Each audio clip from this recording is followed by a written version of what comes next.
Hello, friends. If we could reconvene, come back in and take your seats. We'll get going with our third panel.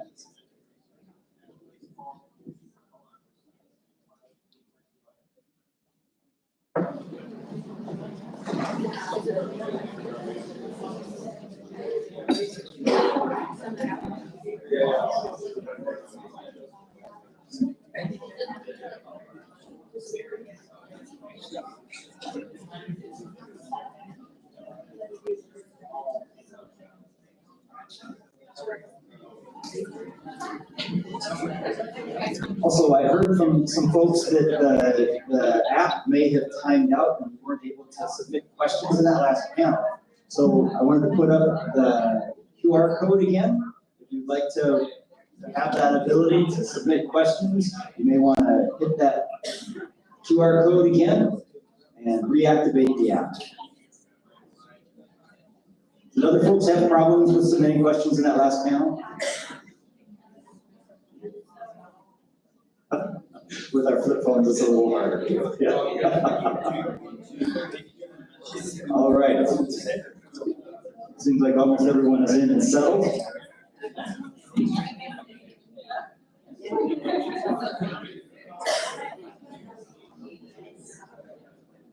Does everyone use the QR code that would like to?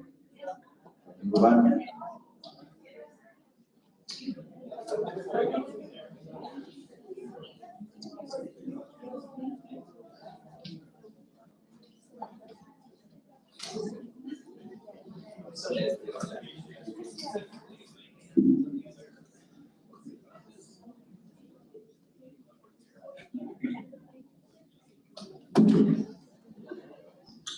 All right, so we've been very place-based with our first two sessions, our first two panels. We're focused on the deserts of California and the deserts of Mongolia. And by California deserts, of course, including Mexico in that process too. So our final two panels this morning are going to be focused on processes. As Alan, our president and CEO, had said at the beginning, and many of our speakers have alluded to, people are the reason why species are declining.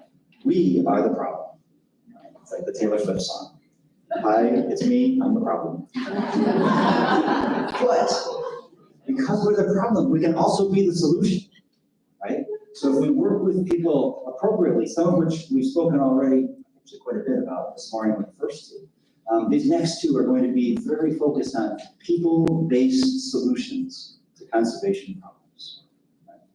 Our first panel is going to talk about community education, community conservation, and educational outreach, very much focused on sharing information, learning from a two-way sharing of information, from the communities to the conservation organizations, and then being able to go forward collaboratively, co-creating conservation projects that benefit both the community and the wildlife and the ecosystems in which both live.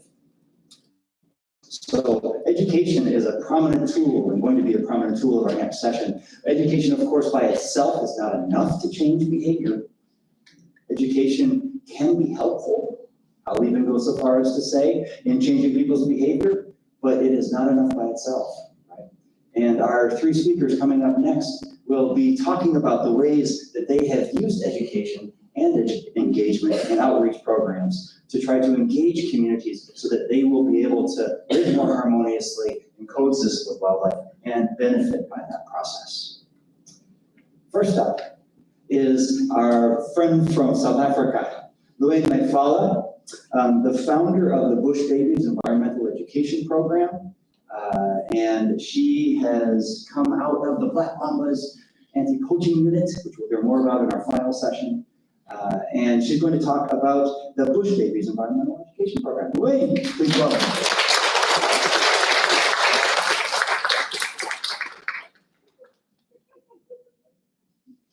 I can't believe he said to me, I need to be 3 minutes. And in Africa, we take our time, so I'll try and finish. African time. So good morning, everybody, and good evening from everybody who's watching from back home in South Africa. My mom, my friends, I need to mention all of them. So like they said, I'm Yoyi Maikala, and I'm the founder of the Bush Babies Environmental Education Program through Transfrontier Africa and Mr. Craig Spencer. Nelson Mandela once said, one day, that education is the most powerful weapon which you can use to change the world. So definitely, if it's behavioral change, we are on the right route. So the Bush Babies Environmental Education Program is a program that uplifts the community. I like to say we create the platform for locals to grow and mature in nature. Where are we from? That is where we are based, in the Greater Kruger National Park. The Kruger National Park was established in 1898, and it's very big. So we don't have this weather back home, like this is freezing for me. It gets very hot, we don't have snow, and we've got the big five, all of them. So we prepare the future with the counter-intelligence. We're working with 10 disadvantaged schools. And we also have a resource center where we run the Scouts program. So in these 10 primary schools, we facilitate an environmental education lessons, which is interlinked into the school curriculum. So instead of saying we're teaching natural sciences or we're teaching mathematics, we will do a water audit where the kids will go and measure how many leaks on a tap, how many drops are coming out in a second, in a minute. And one of the successes was that the kids wrote a report to the school principal to say, this is how much water, I'm not sure how accurate it was, but this is how much water we're wasting. And 3 days later, the school had organized a plumber to come and fix the tap. So I then believe that true indeed, the future of our tomorrow was definitely in the classroom. And if we are able to recognize these problems, we identify them, we are able to come up with solutions, as James said. So there is one of the learners I heard touching the elephant. Craig did not include this video in my presentation, but it shows, can environmental education change their behavior? It's a long-term investment. We're not going to see results immediately, but definitely we will see them. The kids, when they arrive there, it's the first time they see this huge elephant. Like, they grow very big, these elephants, and to touch it, they're very scared, because growing up, we are taught elephants kill people, not to eat you, but they'll just trample you and kill you. So to come in contact with this huge thing, and you need to touch it because now you weight it, you must touch it, it becomes a problem for the kids. Changing that behavior, I'm like, what can I use for these kids to actually touch an elephant? This is a once-in-a-lifetime opportunity, and I'm very much sure I can bet Craig my whole salary, nobody has touched an elephant in here. My salary is gonna go, guys. Craig, nobody has. But for them to see, if we are able to expose the community members to these species, we are able to, how do you preserve something you don't love? How do you protect it? I've never seen an elephant, why should I bother? So through these initiatives, we are able to bring the community and say, this is on your doorstep. This is for you, this is not us. You're not separated by the fence. You need to understand why there is a fence. And we're working with more than 2,000 children. The numbers are always going up, never down, because today, Liwayne is bringing the brother, Liwayne is bringing her sister, and everybody else. Even those who don't understand the program, they just need to come to the program. So we've got a whole lot of issues in our communities, and it's indeed up to us to solve the problems. But we can't always keep doing things for the community. We need to engage the communities, because we are, or they are, part of the solutions. We do what we call a village patrol, where we walk in the communities and identify environmental problems, and we come up with solutions, and we include everyone. One of our successes was we partnered and talked with the municipalities, the ward councillors to say, listen, we can't keep picking up the papers. What is the solution? And through the engagement, we've managed to get, and the mine was also helping, they've put skip bins in the local community. So now people no longer have to walk to the river to throw their waste. They throw now this in the skip bins. So that is one of the successes that has come out. Also with the cleanup campaigns and controlling the pollution control. We also address human-wildlife conflict, which I think Craig will go into greater detail, but the Black Mama ladies also come and engage with the communities on these issues. These ladies are from these communities. How best does it not work for you to hear somebody who's from that community saying, not on my watch, we're not gonna go in there and kill these animals because what will the future have? We also do sand mining because everything is for everyone, but to a certain extent, we need to draw the line of saying, we can't keep digging this because when you dig it, it's left empty. There's another place where you can throw or dispose your waste. So we try and identify these sites, and these reports go to the chief, and we hope and wait for the chief to assist us. We do food security programs, as you saw in the video yesterday. We're working in the gardens. We have successful gardens at schools. I don't lift a finger, the kids do. And we don't have squirrels that come and eat. We actually get to use our food, the crops that we're planting in the garden. And because of the Scouts movement, the kids require to work on certain badges. So that really works hand in hand with the work that we are doing. We also work with the bush grannies. I want to adopt you guys in here. The program is multi-generational. We don't just educate the kids. The grannies are crucial. They have the indigenous knowledge. And we don't want them to use Mother Earth with that knowledge. Instill this knowledge in the younger generations. So what we do with the grannies is we take them into the Kruger Park. And they're very clever, They're like the wise old elephant, the matriarchs of our communities. But they must share with us, they must tell us what trees did they use back in the day, what can I use for a tummy ache, they know that. And how we engage them as well, apart from going into the Kruger Parks, is to just sit around the campfire with the kids under the stars. And Granny will tell us now how the zebra got its stripes. This is something that we no longer get to have. But to have the grannies sharing this with the kids, it's very nice. And they were teaching us how they used to cook morojo. It was so nice. And the kids really love it. And now they're going, yeah, when I get home, I'm going to cook. Now we need to worry. Please don't burn your mother's house down. The educators help the grannies with the daily chores because we've got, as you saw, the donkeys. When we were doing the presentations, they are the ones that walk kilometers collecting these waters, but we also try and help with the nearby grannies to collect the water for them. Is my time up? I see you winking. I'm not sure if I'm doing a good job on it. Almost there? Yeah. So another success of our African time.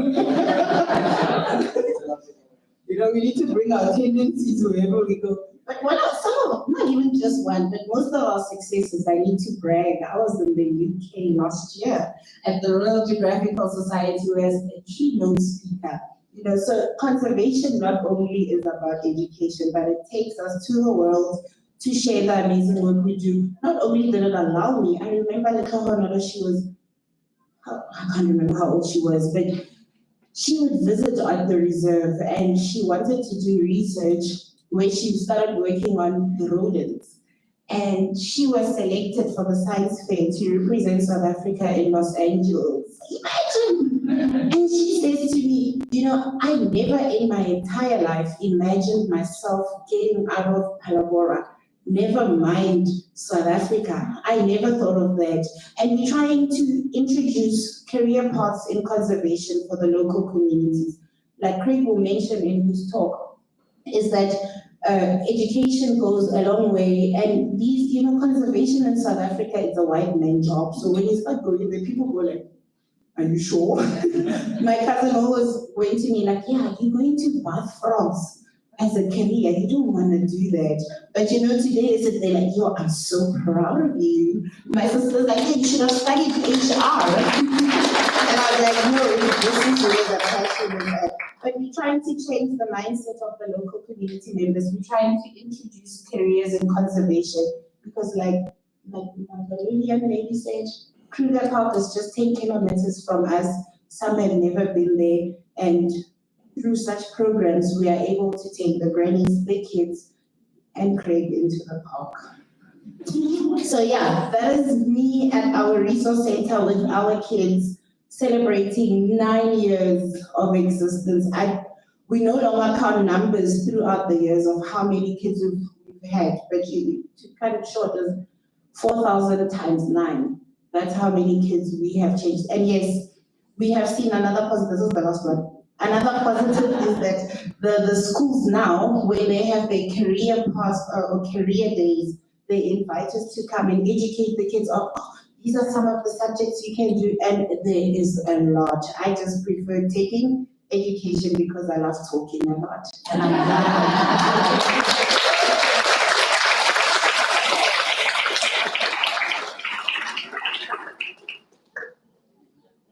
Thank you, Lorraine.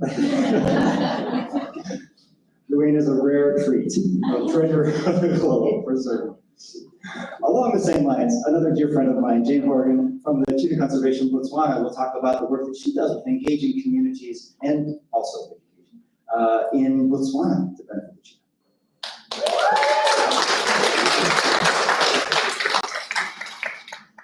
Hello, everybody. So today I'm here to talk to you about education, like the way that I like to talk a lot. So 5 minutes, yeah, I don't know how well that's going to go, just point at me. But also because I'm a big kid trapped in a 42-year-old's body, so education is great for me. But I have a bit of an issue with the word education. And as Alan said this morning, Enrique also said this morning, it's more than just facts and figures. It's inspiring people, and it's creating behavioral change and seeing that difference roll on, exponentially when working with kids. And for our student programs in Botswana, we do a whole range of activities, like LBZ. We work with toddlers. We have a community preschool that employs mothers from the communities in 2 different communities now. We just started in our 2nd community. We also work with school kids doing school talks. We have our environmental bush camps, which is one of our flagship programs, where kids come for 4 days for experiential learning in the bush, which we love. With the school kids, we also run competitions. The kids don't have arts in the formal education curriculum, so we really encourage creativity in our competitions. Usually we run in conjunction with International Cheetah Day on December 4th. And we also work with university students, so we run through all the ages of students. We encourage schools, universities and colleges to develop environmental clubs, and those clubs come and engage with us at our education facility and grow their learning that way. We also teach university students that are studying wildlife biology specifically. We bring them to our camp to teach them practical wildlife biology skills, how to use a GPS tracker, how to use a VHF tracker, how to track. We use our Indigenous knowledge experts, the Sand Bushmen, who can track wildlife at an insane level, and they help teach the kids how to track, and they have all of those skills then when they go into the NGO world after they finish their degree. So we cover all of the students at all ages. But environmental education, it's more than just road learning. I can tell you that the last count, the estimate of cheetahs in Botswana was 1,692 animals. The worldwide population, 7,100 cheetahs left in the world, that's it. I can tell you the population has declined over their ranges. All that stuff is relevant to cheetah conservation, but it's not, it's boring. We don't do boring. We do exciting. We engage the kids with games, when COVID hit, we had to shut down our bush camp program for 3 years. And that gave us a chance to completely reinvigorate our curriculum. And one thing I was passionate about was that we had to spend at least half of the time outside the classroom. And I wanted the kids getting their hands dirty. And we developed a whole range of games that teach them conservation concepts through play. And we have a really exciting program coming up this year, which is teaching conservation through soccer, a national sport, global sports, the beautiful game. Very passionate, everyone's very passionate about soccer in Africa. And so that's a great way to teach the kids. That's coming up in June, I'm really excited about that. So we're trying to inspire. We want people to fall in love with wildlife, and we want to create that behavior change. And for our education activities with students, we use, and Alan mentioned it this morning, our impacts that we measure are knowledge and understanding, but also empathy, and also attitudes towards self, and attitudes towards the environment, and changing behaviors. But education, I like to refer to it as awareness raising. When I started leading the department in 2015, we changed the name from the education department to the engagement and awareness department. And the reason for that, slides, you don't want to see my face, there we go. That's sort of CCB's mandate. And we have the engagement and awareness department, but it crosses over into all of the work that we do. So it's working with the farmers in our Farming for Conservation department. In our Enabling Environment department, we're trying to create policy frameworks that support conservation efforts. So you're talking about education and awareness raising and engagement with policy makers. One of the big issues we're facing at the moment is in the big landscape areas. We work in between the 2 largest national parks, protected areas in Botswana, lovely wildlife corridor, full of biodiversity, and the government's just decreed through the cabinet that they're going to put fenced cattle ranches there. And that's one of those examples that Joe was talking about where maps can be misleading. They sort of wanted to back it up against the existing commercial fenced ranches, and that way it would have the least impact on the wildlife corridor, but on the ground, of course, that's exactly where the wildlife are moving through. So we're using our knowledge and understanding to help engage with those policymakers to say, okay, if you need more farms, let's just figure out a better way and a better place that we can put those. And engagement and awareness, and engagement is so important in that. It's not, I think James said, it's not a one-way street, it's a two-way street. I have 3 degrees. I've learned much more from the Kalahari Sand Bushmen that have no formal education whatsoever, and being taught how to track by them and learning the Indigenous knowledge from them has taught me so much more. So they have so much knowledge and information about this environment where they've grown up, they have generational knowledge that we can learn and use and work together.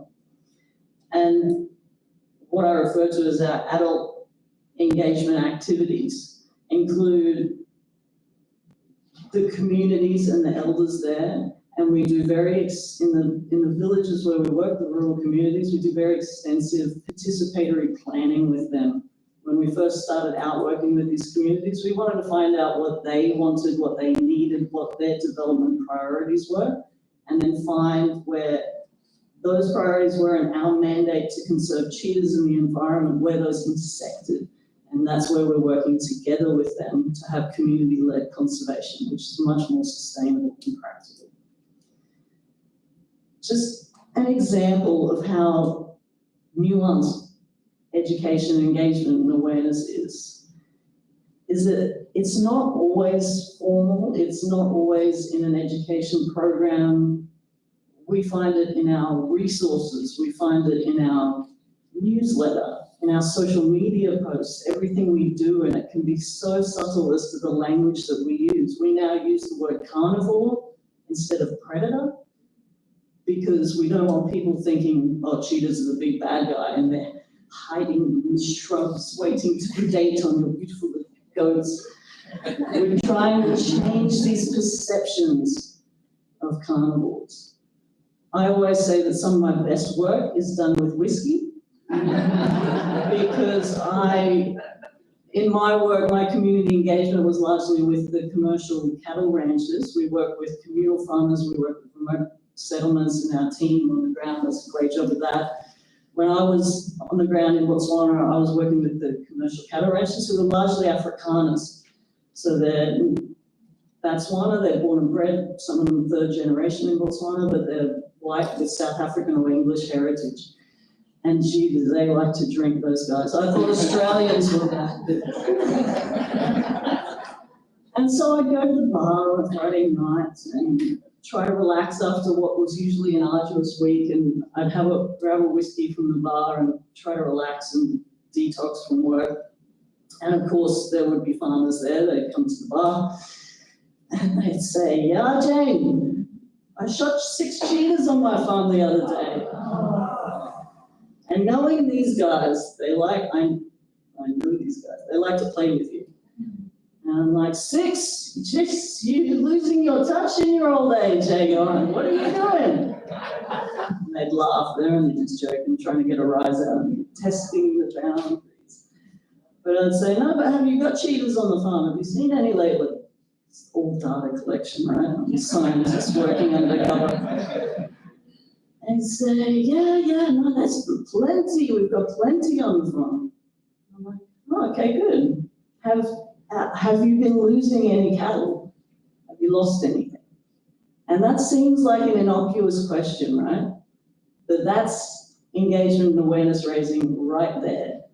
Because what we found is that the farmers think that every cheetah is a livestock killer. And in the past, people have gone out, as soon as they see a cheetah on the farm, they want to kill it. But our research has shown that on average, livestock makes up less than 6% of a cheetah's diet. So the perception is that they're killing everything. But the reality is that they prefer the wild game that lives in the area. And so by asking that, we tell the farmers these facts and figures, but you're reinforcing that message when you ask that question. Have you been losing any livestock? "Oh no, we haven't lost anything. I haven't lost anything in a while." That's great. I'm teaching that guy right there with that conversation over my whiskey that not every cheetah is a livestock killer. So every single opportunity you have can be an educational experience. And so the Q&A session, which I can't wait for, is questions from you guys. So when you're thinking of your questions, think outside the box.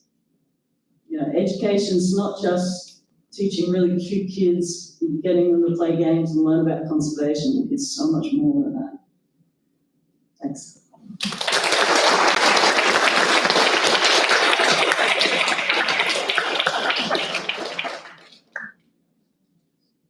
Whiskey diplomacy. All right, our third and final presenter for this session is our own Dr. Anna Young, who is our Director of Learning and Innovation Impact. Thank you, I knew it was an I. It's not education.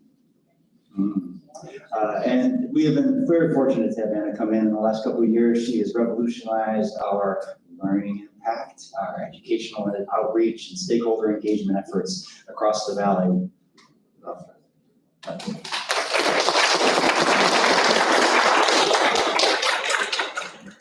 you, everyone. Yes, so I'm Dr. Anna Young, Vice President of what was our education department until last year, and then very similar, for the reasons Jane was explaining, I decided to change the name to Learning and Impact because the term education in America will often evoke the idea that it's just for kids or that it's very formal, which is often rote memorization, and we do so much more than that. As you heard from Alan, we work with toddlers all the way up to seniors. We're engaging, we're play-based, we're changing behavior, and so that was part of the impetus for the name change.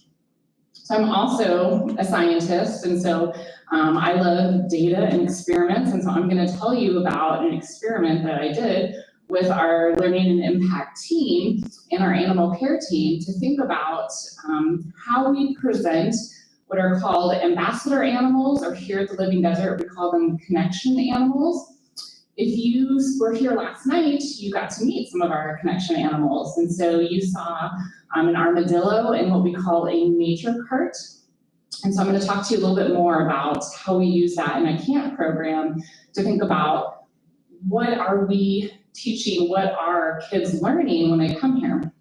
So we know that experiences with animals and wildlife can be incredibly positive. It's probably what sparked for all of us this interest, this connection that we have with animals to pursue a career in conservation or to become members of the zoo or to keep coming back. So we know that it can be really, really powerful for good. We also know that just like ravens, humans are really social creatures, and we learn from social modeling. We learn a lot by what we see others do. And so I always have this question of how we are presenting these animals. Could we maybe have an unintended consequence? So the hope is that we're forming a connection and people are learning great things about the animals and they're inspired and encouraged to go out and save them. But if they see a professional presenting an animal, might that trigger the urge to have that animal as a pet? And so just like in medicine, I want to make sure, like, the first rule is we do no harm, right? So I want to investigate how we're doing this. And so we turned our last 2 summer camps into a research project. We got consent and everything from all the parents.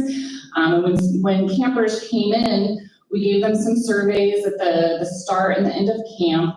All of the children saw a snake, they all saw a tortoise, they all saw a lizard that are part of our ambassador animal programs, part of our connection animals. And then they saw them in different ways. So they might have seen them in the nature cart, as you saw when you were here last night, or they might see them held in the hand.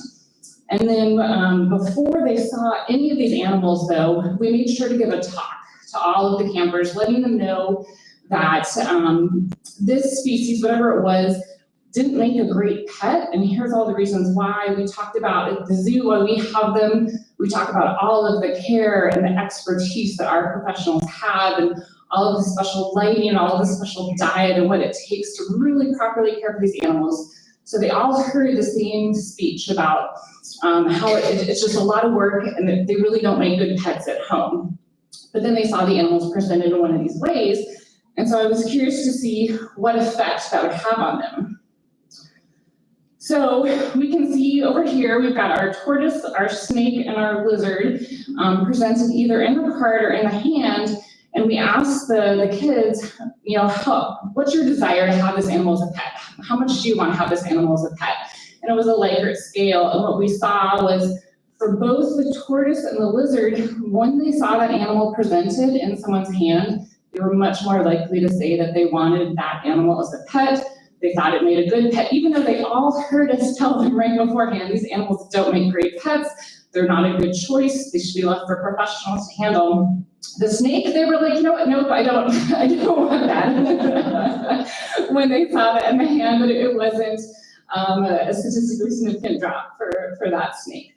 But so, you know, and I will say that the Living Desert had already been really moving towards those nature carts already anyway. And so just for the purposes of research, I think, can we go back to holding these animals in the hand, because it's still pretty common for a lot of different places to present animals that way.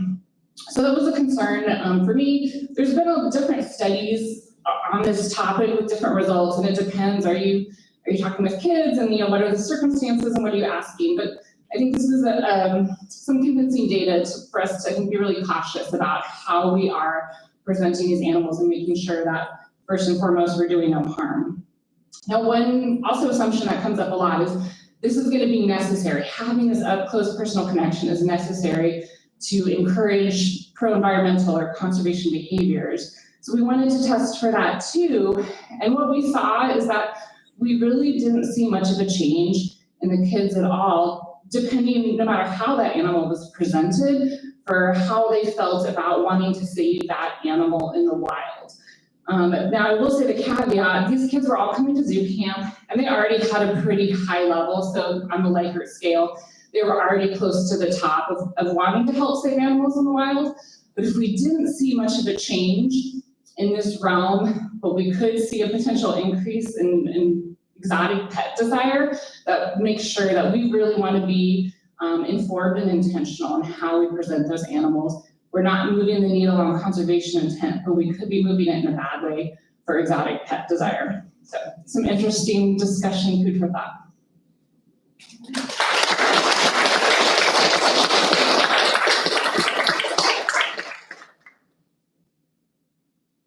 All right, thank you, Anne.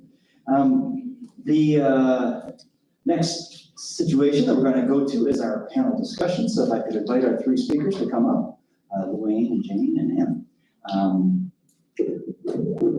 Something that I've always loved about educators is that it's very difficult to find a group of people that you can generalize about as being particularly good at being able to work with people better than educators.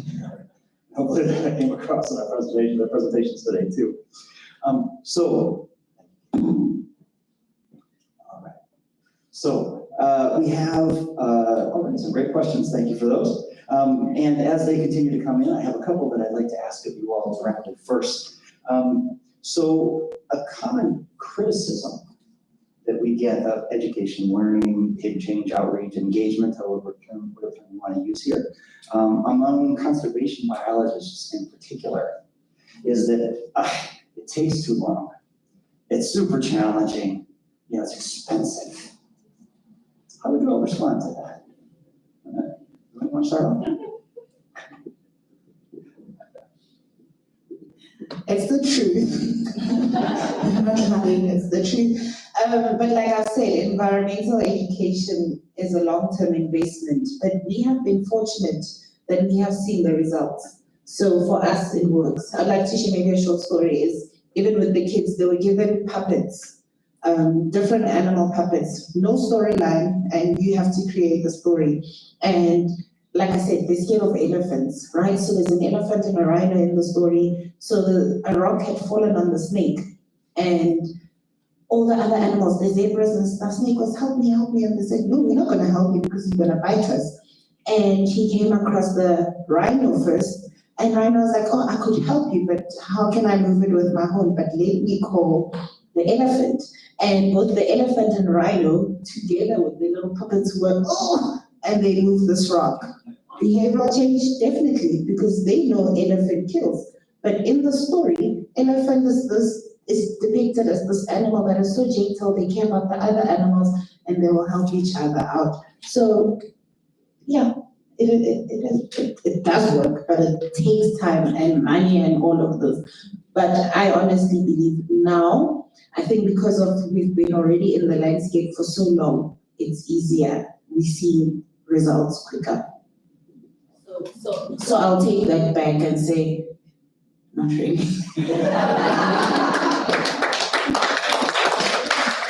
Yes and no, right? Yeah, I agree. But it's a foundation. So also when you work with kids, like changing an attitude is a lot easier than adults because we're stubborn and set in our ways. So it sets a good foundation. And if I could just tell a quick story to set the scene, a few years ago when I was living in Botswana, I found a rescue dog at the local shelter. His name was Rafiki, which means friend. And he had 3 legs. We already had 2, he'd been caught in a snare when he was young and lost his leg. We already had 2 dogs, 2 cats, and 4 tortoises. Had a bit of a menagerie. My husband didn't want any more dogs. He was away for the weekend at the farm. And I was like, right, okay, we're taking this dog. And I said to my daughter, when he comes home, I can't ask him to have another dog. You need to ask him. Because he won't say no to you.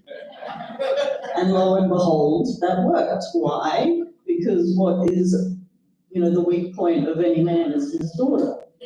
And that's the world over. So skip to Botswana, and it's exactly the same. The commercial farms I work with, there was generally you get like 90% of the animals that are shot by less than 10% of the population. So you have a few farmers that cause a lot of damage. And there was one of these farmers, and he was a really good guy, a really good farmer, but he had like a rogues gallery down his hallway, which I wish I'd taken a photo of, but it was just all the photos of all the lions and the leopards and the cheetahs that he had shot. He did not shoot for fun.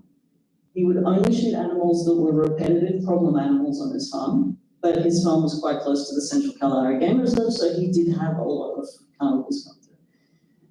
Anyway, long story short, we realized guys like that, what's their weak spot? Their daughters.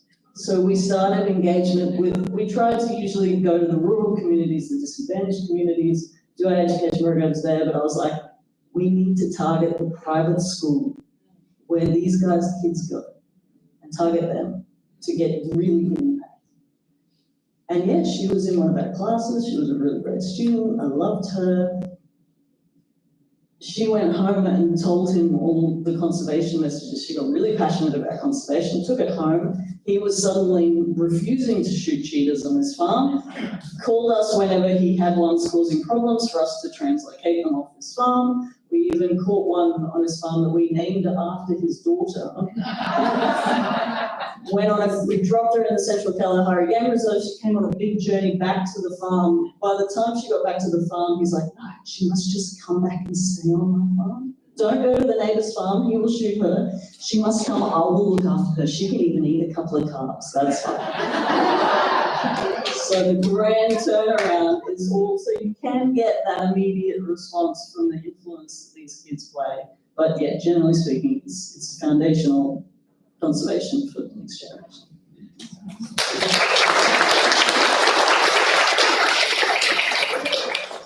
Yeah, I echo that. It depends. And to Jane's point, depends a lot on people's motivation too, right? So when we're strongly motivated, we can change our behavior really quickly. And so finding out what your target audience's motivation is and thinking about how you can appeal to that. And sometimes you can get quick and easy results. Oftentimes it takes longer and it takes a lot of time and effort, but what is more worthwhile?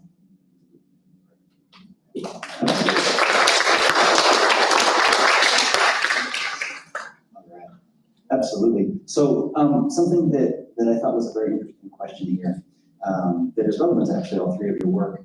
How does learning conservation through play when dealing with both younger children and teenagers different? Is there a difference in how to teach programs using play for younger versus maybe middle-aged kids? Would you like to speak to that? Start.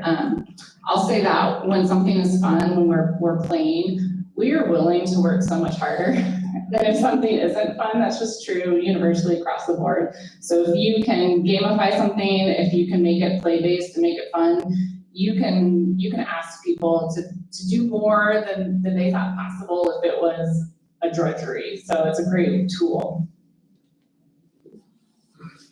You know, Kate, I've spoken enough.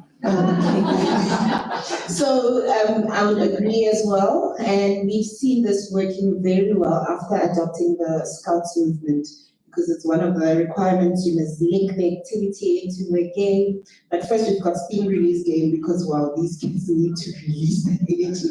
But also to just incorporate the learning or the activity into the game as well. There's Kids game that we play, it's a memory game, so they use a lot of their senses. You need to look and remember 25 items. And these kids really can't get to it. But yeah, they do get games really work. And I mean, why not? You know, that's why we are all chitty-chatting, we now come to, it's in the blood. And I mean, how about teaching something that you love through a game? And you can see everybody's having fun. It works. Yeah, I'd echo all of that. It's when it's in a game, people remember it. So we saw it with our monitoring and evaluation, is when we were asking about facts. The facts that had been associated with games were remembered much more. But I think in terms of different age groups, we sort of cater our key messages depending on who we're dealing with. Like obviously, you know, the core of our student education is we sort of look at 10-year-olds. They're young enough, they haven't sort of set their core beliefs in place yet. I think you guys work with a similar age group, but they're old enough to understand the concepts of ecology and the concepts of conflict and things like that. So that age group works nicely, but when you're working with toddlers, you can't do that sort of stuff. So you just, your key messages change. Awesome. All right, and maybe our last one. very passionate people in the audience. Several have asked this question in different ways. How could the general public help with your projects in South Africa and Botswana and Southern California? How could we?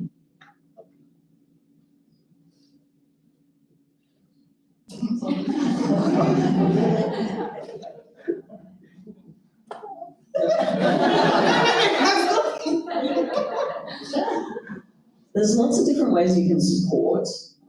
Financial support is obviously always appreciated. We are always short on resources. There is always more that we could do if we had more finances available. We don't personally run a volunteer program. The Earthwatch program that Ghana and Joe have working in Mongolia is fantastic, but because of permitting issues, we can't do that in Botswana. But we need support in weird ways. So, for example, at the moment, we have a lot of building projects underway. If anyone is a builder that wants a holiday in Botswana, a working holiday in Botswana, we could really utilize your skills, or a project manager that could oversee the building, or a graphic designer that could help us do our annual reports each year. That takes burden off all of our staff that are on the ground that are already overburdened with just so much work to do.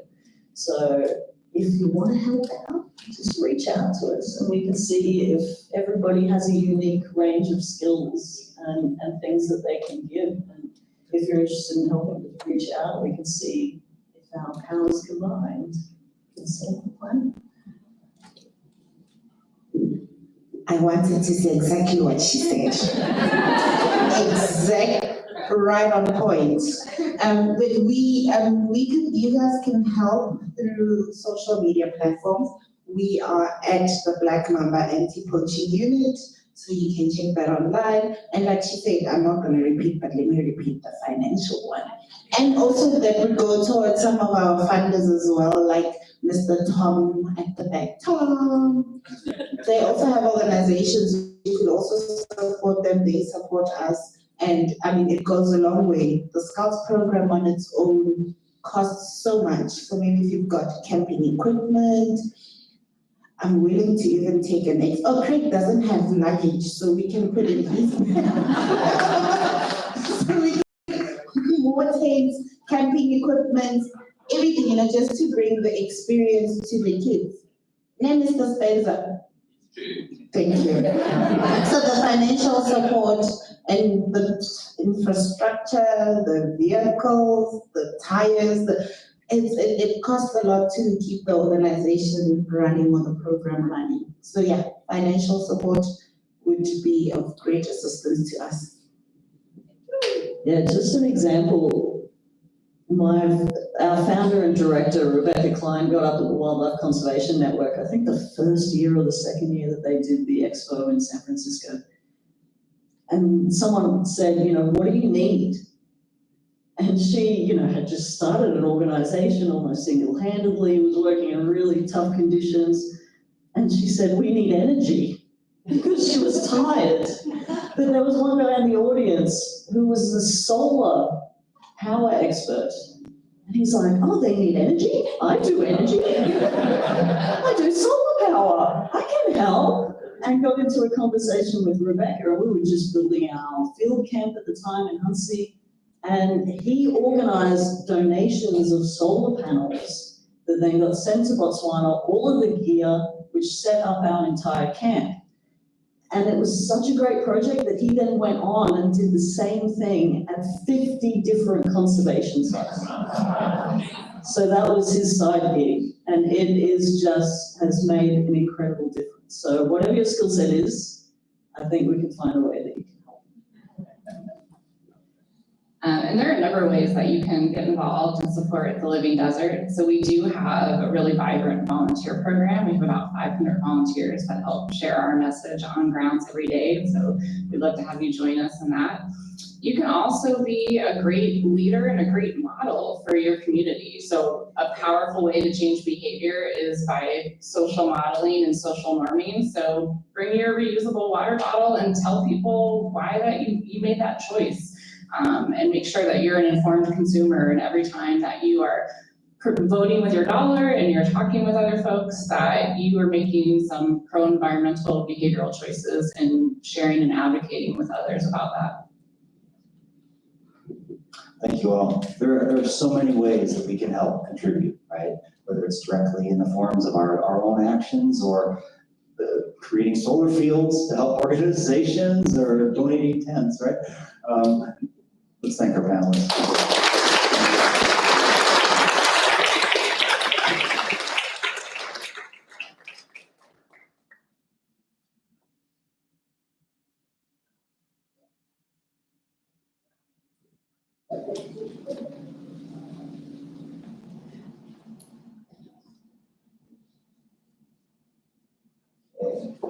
Our next section, which did not play the slide, it's a little bit here,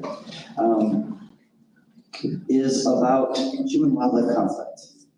So we're staying on the theme of the challenges of the people pose, but also that we can be the solution to those challenges.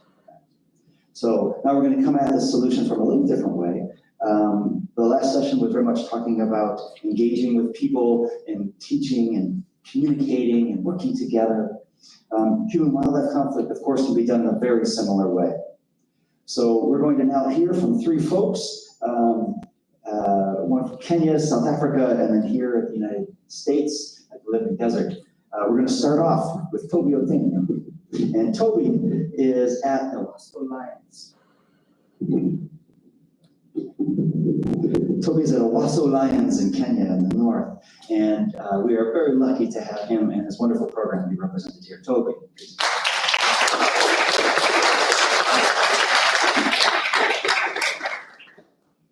Hello everyone. Growing up, I never knew about conservation. I never knew about conservation, and I never had like the experience to do or to be involved in consumption. The only thing that I was more interested was electrics and electrical. I was more interested in figuring out how would human being get into a radio and you could like hear it from like different places. But I got into the field of consumption by chance. And ever since I've been loving it.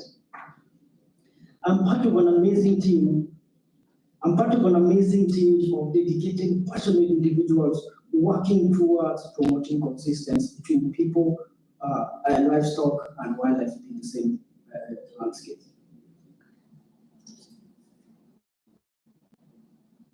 Remember, where we work in northern Kenya, it's this amazing landscape, unfenced landscape, where people and their livestock, together with the wildlife, share the same space. And this they've been doing for centuries, like for years and years, ever since. These are the pastoralist communities in northern Kenya called the Samburu. And livestock is part of what they do. Livestock is part of their livelihood. We know about the challenges that lions have been facing. We know about a number of challenges lions have been going through.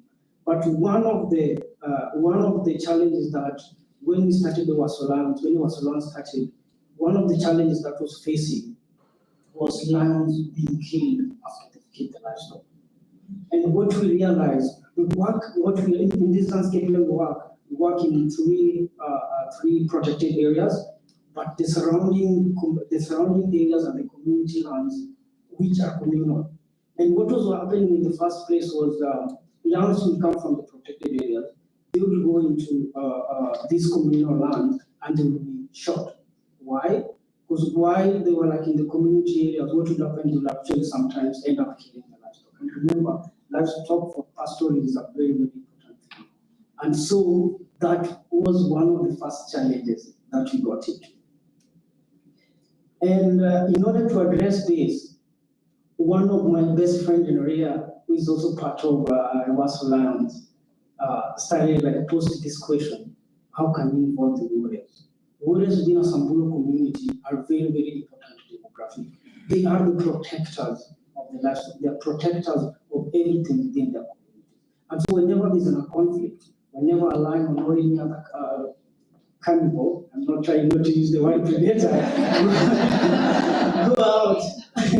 go out and kill livestock, it's the duty of the warriors to go and defend, to go and find that lion or to go and find that cheetah and kill it, so that it doesn't come back again and kill the same livestock, which they so much hold dearly within their hearts. And so that was the birth of the warrior watch.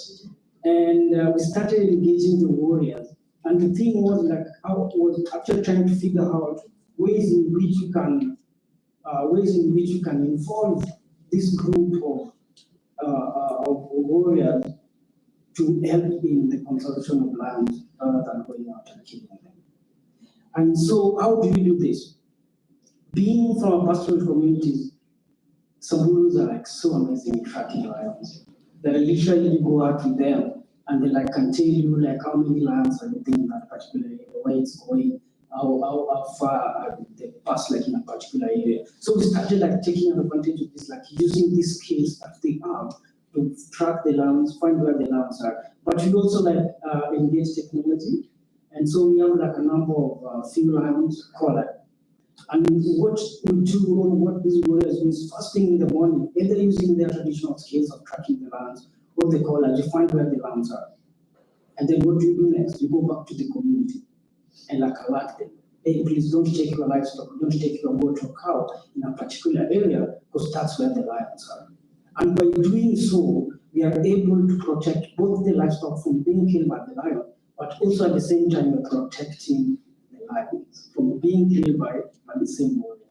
And this has been so successful. We've seen like a success when it comes to the community. They say they themselves, their perception, the way they look at the wildlife has actually changed. And right now we can say that when we started 15 or more so years ago, there are like about 14 lions. Right now, within the landscape in which we are, we have about 50 lions. And these lions are community lions.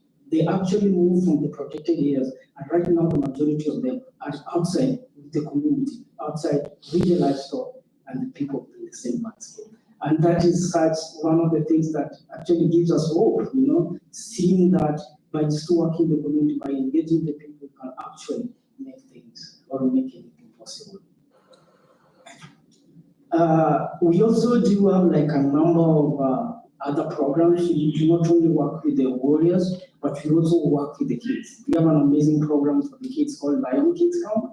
It's not, actually we also stopped calling it education, because it's not education. Like you go out to these communities, you go out and like get like this community, they have like an amazing wealth of knowledge. And you coming up with the activities, and then you can sit down with like a month or like a few days, and you'll be amazed how much you can actually learn from them. So by that, we also actually like trying to shy away from calling it education program, but more of like an engagement program. Because with that, you actually bring in like co-working together, rather than not coming in as an expert. So yes, we do have like another program, engaging the kids called the Lion Kids Camp, and it's a similar thing. We use games. It's like such an amazing tool to use. We have a conservation game to engage them, and it's just so amazing how through this program we are able to see like some of them successes. And one of just to tell a story, there is one boy called Cassian. He came out in the first kids camp that we ever had, and I think he found it so interesting and he loved it. Guess what he did? He went back again, came back again, changed his name for the second time, so that at least he could not, that he had been attended like the previous kids camp. And guess what again, what he did again? He came back again the third time, changed his name the third time to be engaged in the same program. And right now, Cassian is one of the warriors that he actually got involved in our program. And so education, and not education, like engagement and such, and games is like one of the tools that you can actually use in engaging the community. The other programs that we also have, we involve the women. We have a program called Mama Simba, which translates to Mother of Lions. And this is basically engaging the women through their daily activity to help us in collecting information about lions and informing the communities on the whereabouts of the lions. And one of the other things that they also do, given that things are changing, the landscape are changing, new challenges coming up again with the climate change and every other challenges that are popping up each and every now and then. One of the other things that these women also do is try to minimize that. For example, during the drought, they go out, they organize themselves, they call other women for the community, go out and dig water for the wildlife. Because every single person will take care of the livestock, but who's going to take care of the wildlife? So it's one of the things that these women also do. And that is, in a brief, that is what we do. And if you want to learn more about yourselves, please come out and you can chat more about it.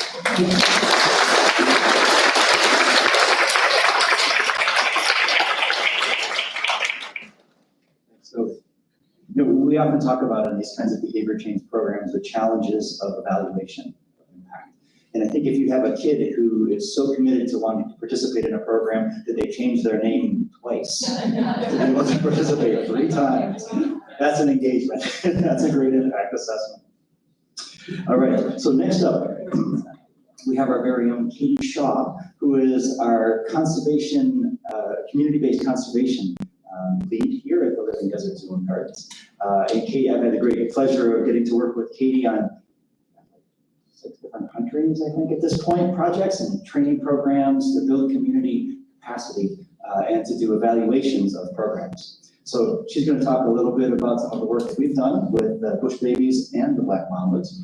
And that's Katie.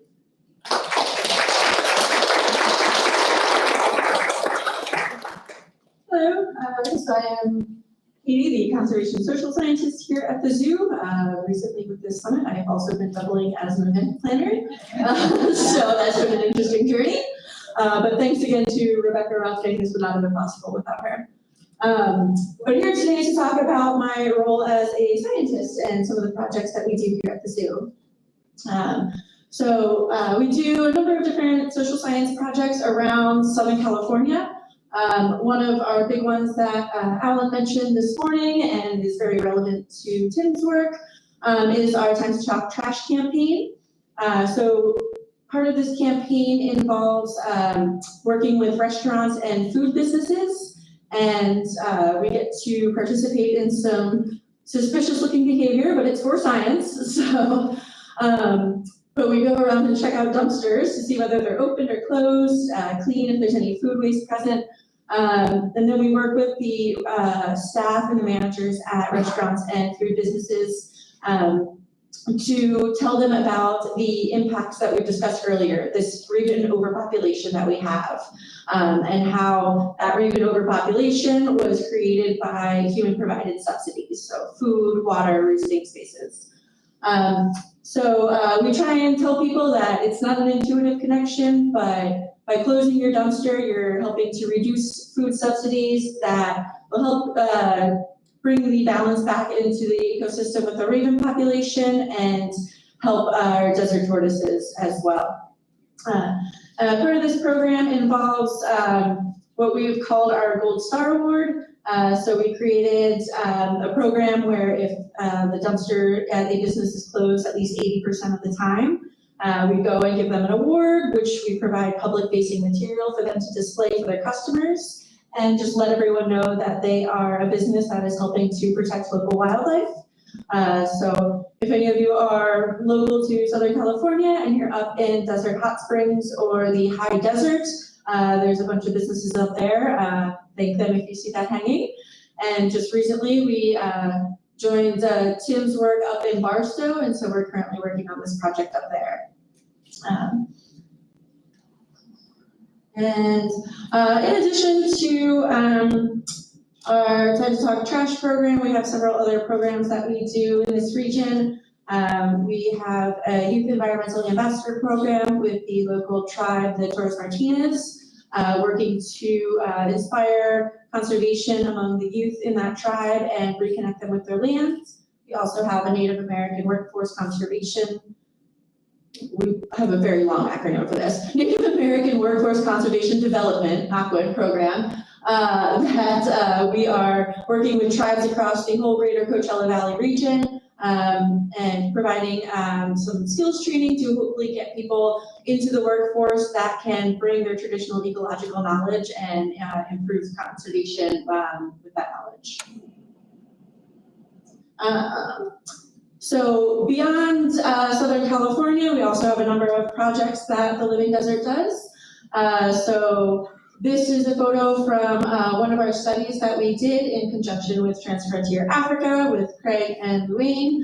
And so James and I did a social impact study in local communities to gauge the impacts that the bush babies and the black mambas are having, and also just to gain a sense of how people feel generally about conservation and wildlife in these communities. So this study started in 2018 before my time here, but as a result of that, the bush babies expanded from one community into 4 communities. And so we went back in 2022 and did a 5-year follow-ups and surveyed or interviewed participants in those 4 communities plus an additional community without either of the programs. We were excited to find that in all those communities, more people had heard about these programs and generally had very positive views about both of them. And so see opportunities for Transfrontier Africa to expand that messaging and continue raising awareness. We also took what we learned about how people feel about conservation and poaching and wildlife and tried to apply some social science principles so that Transfrontier Africa could more effectively target their messaging. So we, for instance, we recommend rather than really emphasizing the point that there's a lot of poaching going on and creating a sense of, you know, well, okay, if he's doing it, I might as well go do it too. We want to incorporate what we know about social norms, and it would be more effective to refocus messaging on the fact that we found most of the people we talked to did not approve of poaching and disliked poaching and were kind of disappointed by it. And so emphasizing that message instead could be really important to let others know, hey, your community, your neighbors don't support this behavior. And so it was a very big study. There's a lot of other information from that I could get into, but we had some really exciting results that we're working with them on. In addition, we also work with the Wild Nature Institute and do evaluations for their environmental education program in Tanzania. And then beyond the research that we conduct, we realize that social science, as we've been talking about throughout the day today, it's such an important addition. Historically, I feel like the focus was on ecological and biological efforts, and you know, more and more people are realizing that social science needs to be an included part of the equation. And so while we're doing a lot of this work ourselves, we can't do it alone, and we need people that are over on the ground in other areas to have these tools to be able to start to engage with communities and conduct social science themselves. And so James and I have gone over we taught 6 courses this past summer throughout Zimbabwe, Rwanda, Tanzania, called our Building Community Conservation Success Workshops. And we work with conservation biologists and students from those areas. And it's a week-long course where we teach them foundational social science principles and go over tools such as how to construct an interview guide or a survey. And ideally, we have students bring in topics that they're interested in or already working on. And by the end of the week, we intend for them to have a product that they can take out into a community to engage with the community and start collecting data.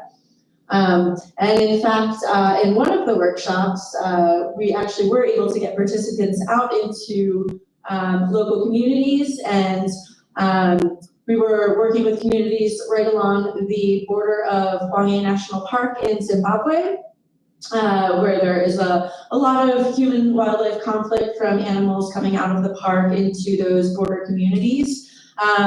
But we had the participants of the workshop construct an interview guide, and we started asking people about their experiences. What animals are you most frequently having conflict with?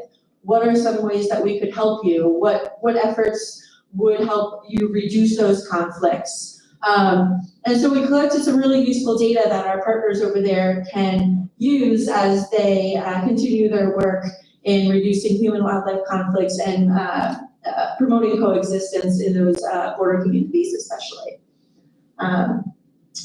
So yes, I will wrap it up there, and if anyone has any questions.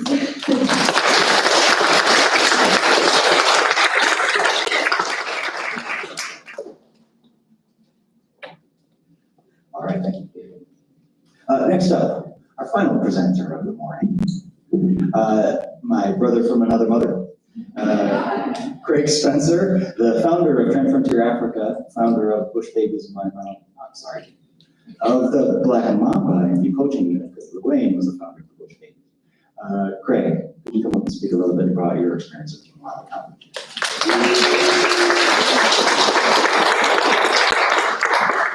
Hi guys, time is limited, so I'll keep it very short. I think what's quite significant is the impact of the Black Mambas program that I'm about to tell you a bit more about cannot stand alone from what LaWayne does, for example. The lag period that you guys were talking about earlier in the education panel, all right? We can't afford to wait for the education program to bear fruit, because there's 22,000 rhinos left on the landscape. And at the rate of exploitation, we will lose all the rhinos by the time those kids have grown up to be in a position to make informed decisions in their community. So how do I shorten that lag period is the question. And if we talk about single species conservation, yes, this is about rhinos. You know, in South Africa, we were losing 3.5 rhinos a day on average. Its peak, it was in 2017. With 3 to 4 incursions a night. But is it just about rhinos? Or do we need to find a solution, a long-term solution, a multi-generational impact that we can hand over the park with a different set of tools in our toolbox to the next warden, to the community, share the responsibilities, and say, okay, we lose all the rhinos. And let me tell you guys a little anecdote, since we all love our anecdotes here. There were more rhinos than there were elephants in the Kruger National Park when the poaching started. It's a significant statistic because elephants are being persecuted in sub-Saharan Africa at a rate of 96 a day. And if we did not get a handle on the rhino poaching, we would have lost all of our elephants in 223 days, I think it was, we worked out. And we took this message across. And said, we can't generate sympathy for an elephant. They put out your pipes, they break your crops, they trash your cars, you know, it's really hard for us to generate sympathy for an elephant. But along comes the rhino poaching crisis, and it kind of establishes a platform, a stage on which we can perform and start using this opportunity to engage with the communities, get on board, blah, blah, blah. Wait, I'm forgetting about the slides. All right, there it is. That's the, and that's where we are situated. Kruger National Park is a very strangely designed landscape. It's about 430 kilometers north-south. It's orientated very poorly, and it's just like most protected area landscapes in the world. It's unarable. The landscape it's a terrible terrain to build supermarkets on and golf courses, and it's swampy and it's full of disease-infested mosquitoes or whatever it is. So what else are we going to do with it? Let's try and meet our IUCN targets and create a national park. You know, so that's great. And that's pretty much the situation we sit with there. We are on the extreme western boundary. Widest point is 60 kilometers. Human-wildlife conflict issues are vast. We have a very, very hard public interface, particularly on the western boundary with our 3 target communities where LaWayne works. agriculture, organized agriculture, plus subsistence agriculture as well. Mines, tribal lands with all kinds of crazy activities going on and so on, and lions on the thin green line, I like to call it, on the western boundary. Lions, elephants, rhinos, leopards, hyenas. You can just imagine hippos coming and thrashing your crops at night. Human-wildlife conflict issues are huge. So how do I generate sympathy for these animals? But it's a fascinating park. I could go into the whole poor design of that thing. It'll take me a whole day to try and explain why it's a terrible design. What is the Black Mamba program? I see it's duplicated. I don't have to break my neck trying to look at the screen over there. Black Mamba's program adds a different layer to the traditional anti-poaching model. And I'd like to put it to you for discussion maybe that half of the problem in Africa in particular is that we've always tried to fight fire with fire. We always try to shoot the problem off our landscape, and we've kind of created an ethos here, and it goes very deep into the institutions like the National Parks Board and what have you, where we are, even our recruitment strategies, recruiting a specific skill set, which I think is self-perpetuating. It's kind of a negative feedback loop. And we added a third layer. If you want to put that on an X and Y, it doesn't work terribly well. Put that on an X and Y axis and have a look at the bottom layer where the Black Mamba sits there, the bobbies on the beat. They're covering a much bigger part of the landscape, both temporally and spatially. They are much more active on the landscape, and the level of threat, danger, whatever you want to call it, is much lower. Okay, so then you escalate it up, and there's a lot more of them, there's a lot more hectares covered, they're out there day and night, and then you go up to the next level, which is the traditional anti-poaching unit. I can reduce that to a really small sector, and then myself, I sit there on the very top, lording over my empire. And bring a colonial slur in there somewhere. The other unique component is that the intelligence gathering must come in from the top and filter down. Whereas traditionally we would ask the local people to gather the information for us, but it compromises those people. They have to shop at the same shops, go to school, to the same schools, interact on the same taxis and what have you. So it's a little bit rude of us to say, hey, you must snitch on your neighbor, 1984 George Orwell style. We'd rather have an organized information gathering network that feeds in from the top. We will screen that information. Information can become intelligence, and then we will deploy accordingly at the bottom. Now remember the bobbies on the beat. If you look at the old policing model in the United Kingdom, unarmed, uniformed, well-spoken, everywhere. Okay, the little organ in your brain, is it the fusiform gyra, pattern recognition organ in your brain? When you see a uniformed official, okay, here's an example. You're driving down the road and you see somebody in a reflective vest. Immediately your heart rate spikes, the amygdala is stimulated. Okay, for those of you that know about neurobiology, you feel the sweat break out, you feel, where's my driving permit, I've got my seatbelt on, blah, blah, blah. And then you get closer and you realize it's just a municipal official handing out pamphlets. And you feel like such an idiot. But the point is, it was that immediate visual impact. And this is how we can change human behavior by 60 to 70%. Okay, it's quite significant. When they did not have enough bobbies employed in the police force, they resorted to cardboard cutouts of bobbies. Truth. And they placed them in supermarkets and what have you to stop shoplifting. This just makes you think twice. You go, that's such a twist. It's a cardboard cutout. But it worked. Okay. Unarmed is another key thing. Ugh, what's happening now? All right. Crime prevention, proactive, not reactive. There's a whole bunch of activities that make the Mambas unique. Another one of the components is that 50% of their work must be on a protected area landscape. The other 50% must be back in the community, which is why they have to join hands with the Bush Babies program. That's a real life scenario. That is a camera trap image. We do use technology to our advantage as well. You've got to consider when the sun goes down, the human senses are compromised. You know what I'm talking about.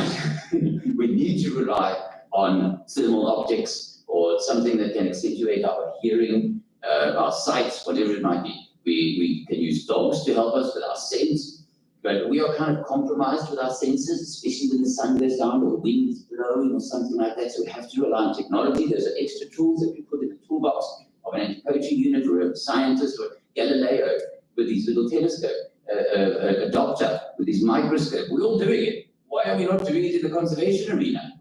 Enhancing our senses. Anyway, click, that's actually it. But what I want to do, I just want to mention one thing.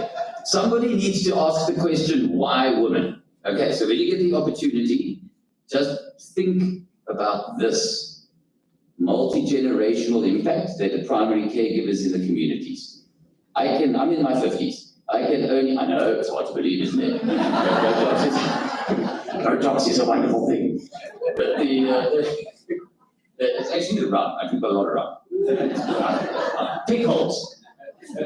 Anna drinks whiskey. The rum is a happy juice, man. Whiskey is going to give you wrinkles. The significance of employing women cannot be overstated in a rural community in a third world context. They are the primary caregivers. I can only make another 10 or 12-year investments before I'm put out to pasture. Who am I going to hand the torch over to? Those women are responsible for looking after the children, the elderly, the sick. Already there's a nurturing capacity, an ethos amongst them. Plus, women de-escalate violence. This is written in the criminology manuals from Cape to Cairo. Actually, I'm not sure from Cape to Cairo, but globally. I'm not sure there are criminology manuals from Cape to Cairo. It's a phenomenon. It goes back. Now I'm putting my anthropologist hat on. It goes back millennia to where women could not compete physically, so they had to find other ways to diffuse conflicts within the tribe, within their community. It's part of the kinship model. It says we must capitalize on this. And I can go on about this forever. It's a much deeper thinking thing, but do not underestimate the power that women can bring in. They bring in a different value system into the reserve, and you will find over time that everything from your recruitment policy to how you value animals, trophy hunting, all of these things that actually compromise what it is that we are trying to achieve will be diffused, and there will be different ethos, different dogma. Bye-bye.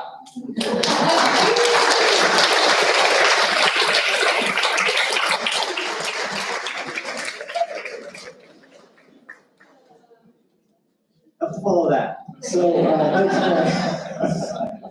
we'll now have our fourth and final panel. So if I could invite our speakers up, Toby, Greg, and Katie.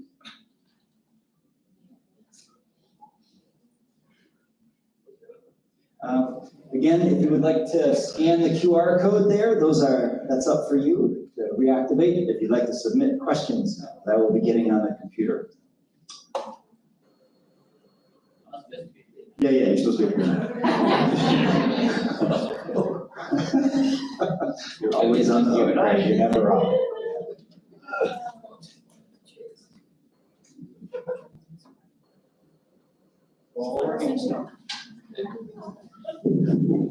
Catching a tan, yeah, Katie, the optics. It's quite a strong projector. So we've been talking about ways to engage the community in different places with each of your presentations. And important in those processes, of course, are being able to demonstrate the level of that engagement, right? The impact, the value of it, right? In so many ways. And we were talking about this a little bit with our education panel as well. But for you all, one of the, as we were saying earlier, the knocks against engaging with communities is that it's expensive and costly. It takes a long time. You don't usually see the things, but see the impact of our actions. But the impacts are there, and they can be tested. They can be demonstrated. I'd love to hear from each of you, like the story that has been most useful to you when you tried to say to your board of directors, why should you go out and engage with the community? Well, I have these data. James, I wanted to tell a story so badly. Okay. I guess Greg will go first. And you guys will know about this because you were there. You also know. One of my early mamas, I've had a number of intakes. We sit with 36 young women now. Started with a demonstration project of sex, very controversial, especially in a patriarchal arena like anti-poaching. Now, Laida Ntabela, one of my young women, we find is operating a little orphanage and a school on the side, taking her staff rations home with her when she goes on a leave cycle, and looking after the orphaned kids in the community. Sorry, not later, Nkateko. Yeah. By the way, they look very similar when you put them together in the uniforms. Thank you. Anyway. And we found out about this on the side, but this was something an initiative that she adopted after witnessing what Dwayne does with the kids in her community. And when she went home, she engaged. It started off with a small handful of children, and it grew to this huge initiative where she's got 30 or 40 children that come there every day. And I said to her, I can't afford to run 2 Bush Babies programs. We just do not have the resources for this, but at the same time, what a wonderful initiative. She could have just taken her salary and gone home and then come back to work when her shift was due again, but instead, she had grown and she was exercising all of those values that I spoke about there. And that's just one of many, many stories that I can tell you like this. She now sits on the board of directors for an institution, an NGO, that helps her out on the sideline. And we are super, super proud to say that that is one of many such initiatives.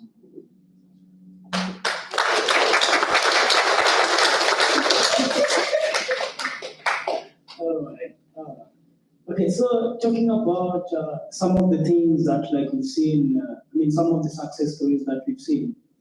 One of the first programs we started was the Warrior Watch program, okay? And this was trying to engage the warriors to actually be part of the consumption. And guess what? At first, none of them wanted to be part of it. None of them was you say, what is that? You want to give me a walkie-talkie and then spy on my peers? No way.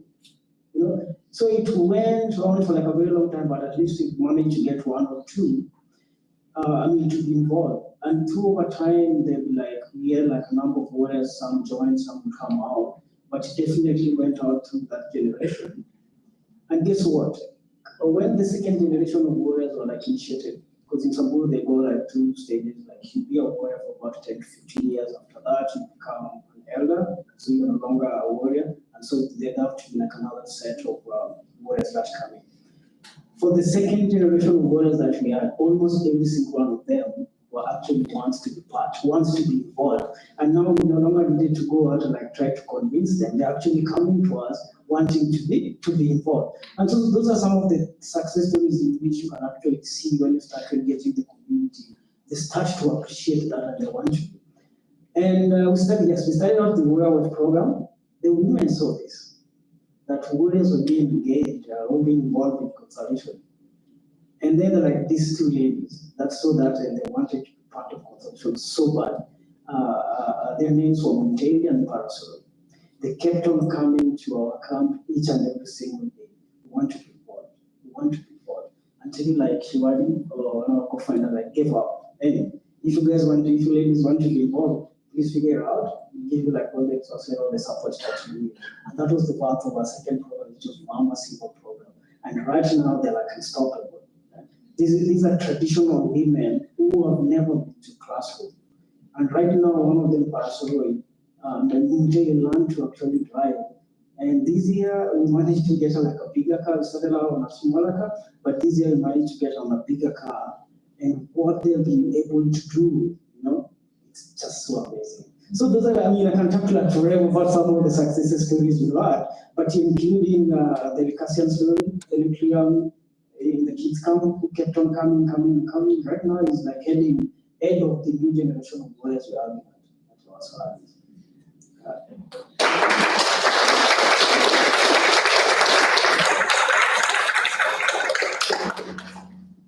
I guess in terms of impact, one way that I've seen it and seen how social science studies can help and be worthwhile is with our work in Zimbabwe that I mentioned, near Hwange National Park.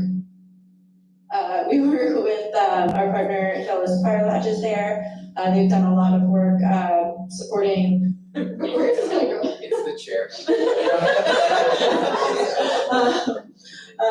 They've done a lot of work supporting students and communities, building medical clinics. But one of their really innovative things that they've done is a community rhino conservation initiative where they worked with local communities on these border communities right along the national park, and actually got them to donate some of their land. And they reintroduced white rhino, which have been extirpated. There's 2 white rhino there for the first time in decades. And out of that, they were able to hire 50 people from these communities in a country that has about 90% unemployment rate. They hire staff at their lodges, and they're making a huge impact in these communities. And then we were able to go and work with them, James and I, as Little Big Desert, and teach nearby students some of these social science skills so that they can get out into the communities and start conducting interviews to talk to community members so that they can learn more about what people need. They don't live in these communities in some cases, or if it's people from outside just making assumptions, that's never the best bet. It's best to just talk to the people that are out there. There's certain problems we can predict, like sure, we know there's conflicts with lions, but when we were out interviewing, we had one participant that was really upset and wanted to retaliate against kudu because they were eating his sugar beans. And so just problems that you don't know that people are having unless you engage with them and work with them as partners.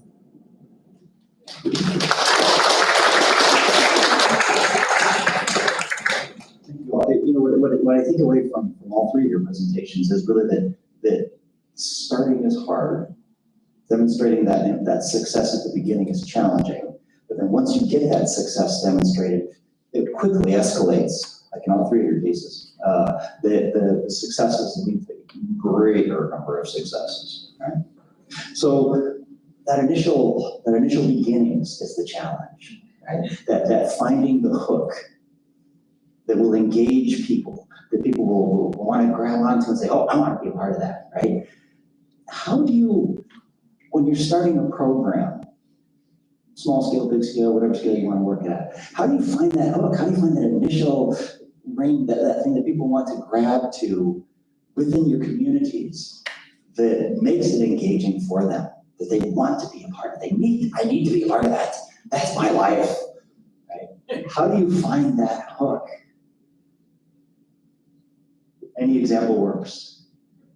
I'll give it a go. James, it is, as you say, it's to that initial step, you need to find a champion. And you will find a champion in every community.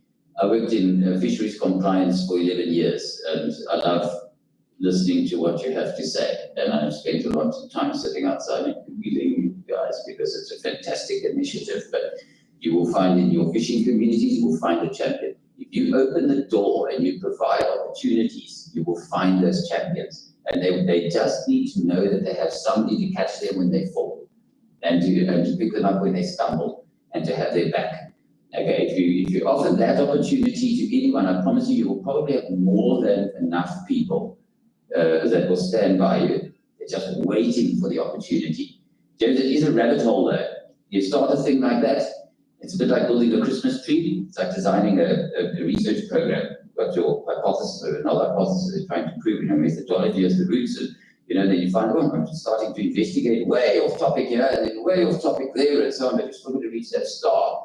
I mean, we started off and now we've got donkeys and dogs and chickens and goats and boreholes and solar panel farms and food security programs, and it started off with trying to save a rhino, and women and families, and it's chaos, orphanages and so on. The important thing is, once it builds up momentum, keep the momentum going and keep picking up the partners. Tom, you and I sat around the fire. I'm not sure who's to blame here.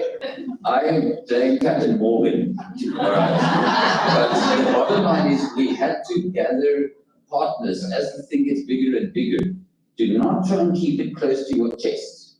Okay, we're not here to pat ourselves on the head and claim victory for things. We must allow other people to get engaged. Otherwise, these NGOs or these initiatives that are run like a center pivot irrigation system, you know, once that person is removed from the equation, what happens next? Can it self-perpetuate? And I think all of us have realized this. Anyway, I'm not sure I answered your question, but I enjoy rambling.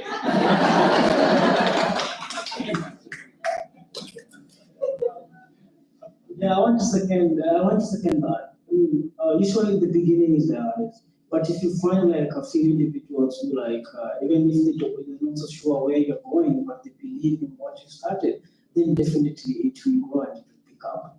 And that's the most important thing. And maybe just to echo on what Tom said, what do you say, hopelessness is boring?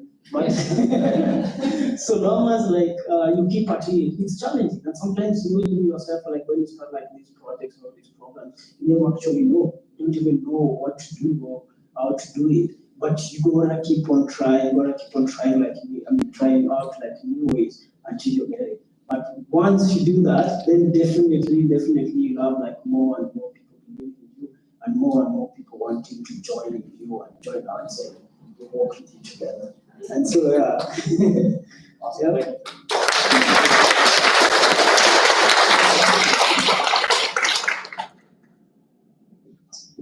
We can come back to you to answer that one too, but we just got a question from the audience that I'd love you to answer.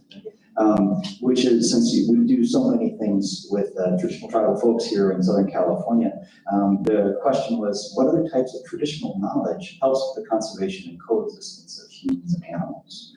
How can, maybe rephrase that a little bit, how can traditional ecological knowledge help inform conservation and the coexistence of humans and animals? I mean, I think it's a really important thing to consider and include in conservation. These tribes were on this land for thousands of years. This is a very extended knowledge base that has been collected over generations and generations. Similar to how some other presenters were saying, Jane learning from the San about tracking. These are the people that are out living on the land. They've seen changes. There's been generational stories passed down that contain a lot of important knowledge. And there's just a different way of looking at the world. We need diverse perspectives in conservation. You know, we're all about diversity and inclusion at this point, and that needs to extend to conservation. You know, we don't want to get siloed into certain ways of thinking, and we want to involve a range of people, but particularly those that have a history with the land, with the ecosystem, and that will be able to provide that specific knowledge.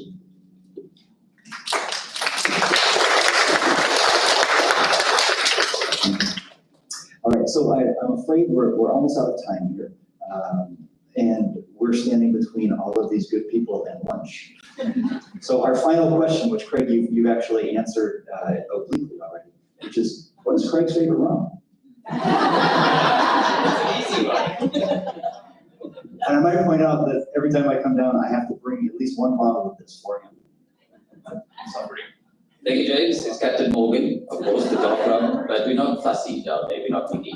I'll tell you a funny anecdote, just to build on to what I was saying earlier. I think this is a message I'd like everybody to go back with. James, Katie, the Living Desert, what you guys are doing here now is catalyzing and inspiring us, not just you guys, but us, so we don't feel so alone in the world. And when I met James for the first time, the rhino poaching was at its all-time peak, and we were sleeping 3 or 4 hours a night. There was no chance we weren't eating properly, and I mean, really it's 46 degrees Celsius outside, and it's just a miserable existence. And you know, everything that you stood for, the reason why you got into conservation, is being whisked away, and you just feel a terrible sense of failure and a desperation and a big pit of depression. And James came in at that time And I will be brutally honest and say that I was a world-class arsehole in that time when James met me. Now, I'm just like a Mickey Mouse arsehole. But in those days, I was the captain of all that shit. And he should have turned his back on me. But he saw the bigger picture. And they stayed by us. And it was a roaring success. It's 10 years that this program has been running. And we are celebrating today 400 days of no animals poached in our landscape. First time in the history. And you couldn't look back on us at that time, because you should have. We were mean and cruel. Just me. And my dog. Yeah. So I just want to say thank you very much, guys.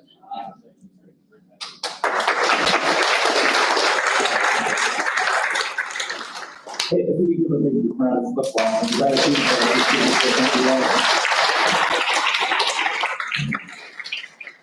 All right, so lunch is in our Conservation Heroes Awards banquet is out the door here and to the left. Keep walking around. We have our team out there. At least I hope we do. And they will direct you to the education building. For those of you who know our campus, go to the education building.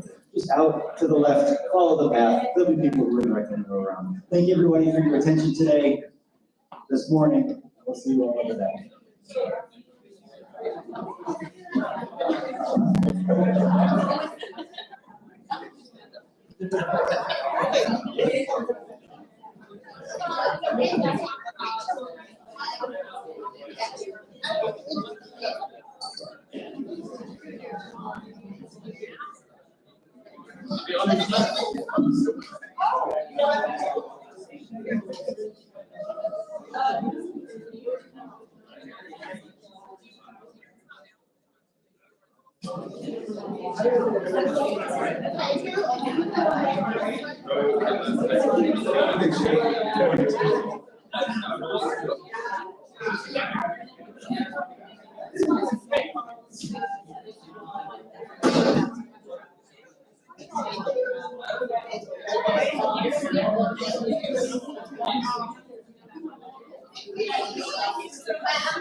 Hey Frank, could you come up front too?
All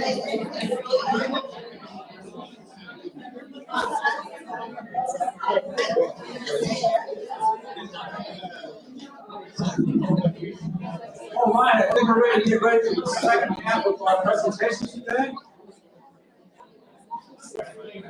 You guys, how many of you guys came here today to see Jeff Foreman? That's excellent. You know, we invited Jeff Foreman to be our keynote speaker today for a couple of reasons. Not only his career in communicating conservation stories with the masses through the television shows he's done, he also has a long history with the Living Desert. So, Jeff Foreman was one of our original honorees for what we call the Tracks in the Sand Award. Here he is with Karen Sostin, our founding director. I think this was 2009, if I recall correctly. I was a brunette. Now I'm just a silver desert fox.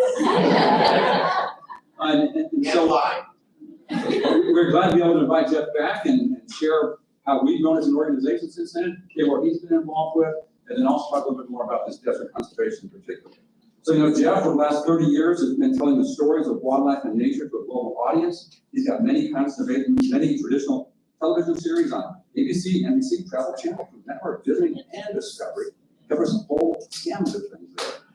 He's currently the creative executive producer and presenter of the groundbreaking television series Wildlife Nation, which is broadcast on ABC.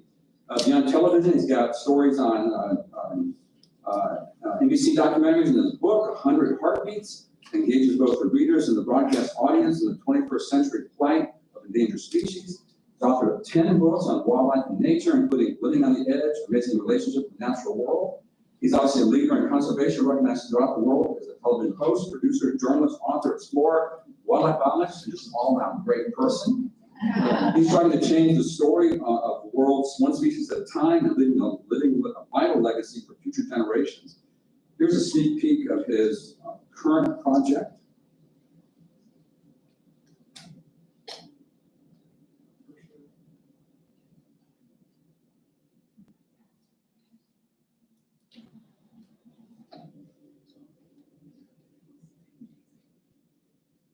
You're a brave man, just open your computer. Can I see a brave open up here?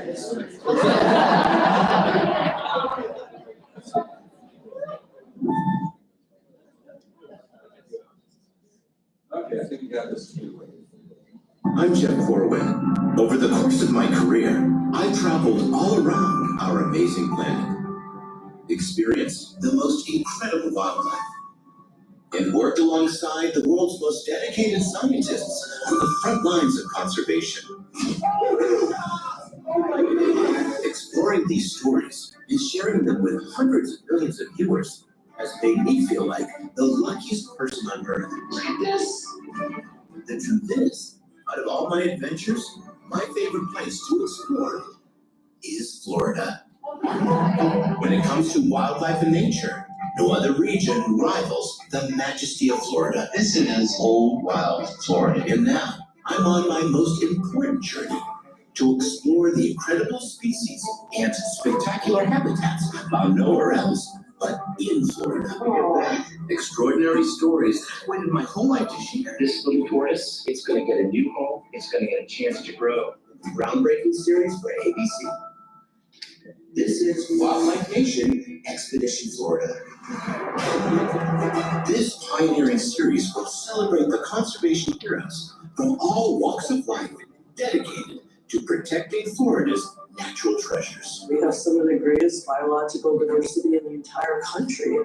Florida is replete with incredible habitats found nowhere else on Earth. From coastal mangroves to the Everglades to North America's only coral reef, wild Florida is extraordinary and irreplaceable. From scuba diving and snorkeling to boating and fishing, Florida is the greatest place on Earth. The beautiful night here in the Everglades. No matter what you are, you have a place. While we all love wild Florida, the truth is today, Florida faces urgent conservation challenges. You see, our series has a critical mission to understand these challenges and discover innovative solutions that empowers our audience to explore all that Florida has to offer while protecting endangered species and wild communities. It's honestly just a feeling of pride to be able to release these turtles back out to the ocean. Our goal is to ensure that we can enjoy Florida's wild wonders for generations to come. Wildlife Nation, Expedition Florida, shares compelling stories from the Miccosukee tribe of Indians of Florida. Mr. River was established specifically for the protection of manatees. With millions of viewers each week, this informative series will inspire the next generation of explorers, scientists, and conservationists in Florida classrooms and beyond. From the top nationally broadcast time slot on ABC's Weekend Adventure block, Journeys to the Southern Wild will achieve the highest industry ratings while reaching a diverse audience of millions each week. And with streaming opportunities on platforms like Freevee, Tubi, and Explore, our ability to tell Florida's wild story is limitless. No matter who you are, there she goes, or where you're from, everyone is invited. Want to date on these turtles? On this incredible adventure of discovery to America's Sunshine State. Florida is our ultimate natural treasure, and through this incredible journey, we will share these amazing stories to a vast audience. All right, time to take her to her home. Ensuring that wild Florida thrives for generations to come. There's still a great deal of work left to do. I'm Jeff Florida. Join me for an adventure of a lifetime. These crops are here because of conservation and the commitment of a village of people. This is Wildlife Nation, Expedition Florida. Returning January 2024 to ABC. Ladies and gentlemen, welcome to Jeff Florida.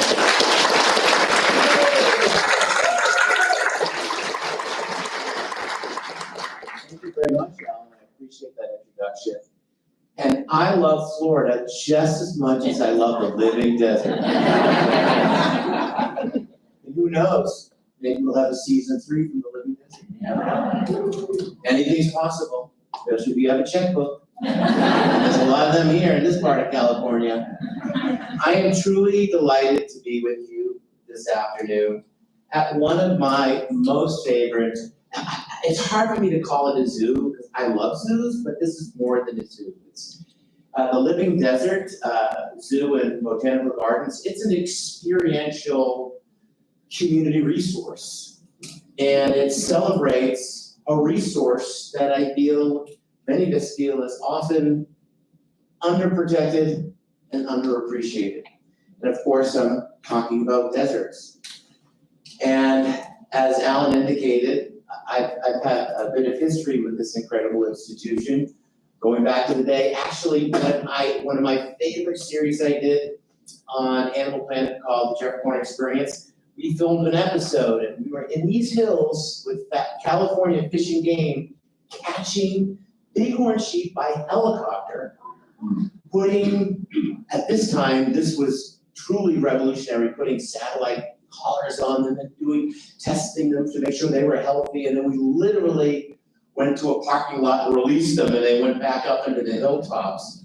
And then we came right here to the zoo to do a story on one of my favorite reptiles, which of course is the desert tortoise. And institutions like this and the institutions that many of you represent from around the world, this great collective of humanity, we're all so diverse, but we share this one passion which unites us, and it's a passion for our planet and conservation. It's not just about deserts. Deserts are one very incredible component to the wild tableau of our planet, which, as we know, are in tremendous jeopardy. And that's how you know I'm from Massachusetts, we get jeopardy.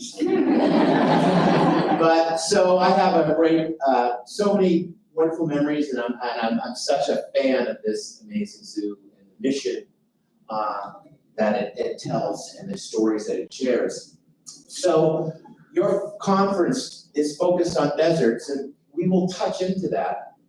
But I kind of wanted to look at the bigger picture of where we are. I'm going to just go over here so it'll be more centered. Where we are with our planet. So that is what we call a sizzle reel. That's what we use to launch our current series. So we're in season 2 of Wildlife Nation. And I just found out last week it is the #1 rated show on TV in its time block.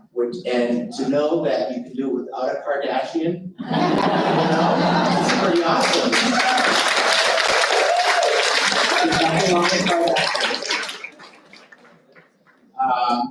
But to know that people sit down, we get millions of viewers every week and they want to go on an adventure. And this season, our focus is on Florida.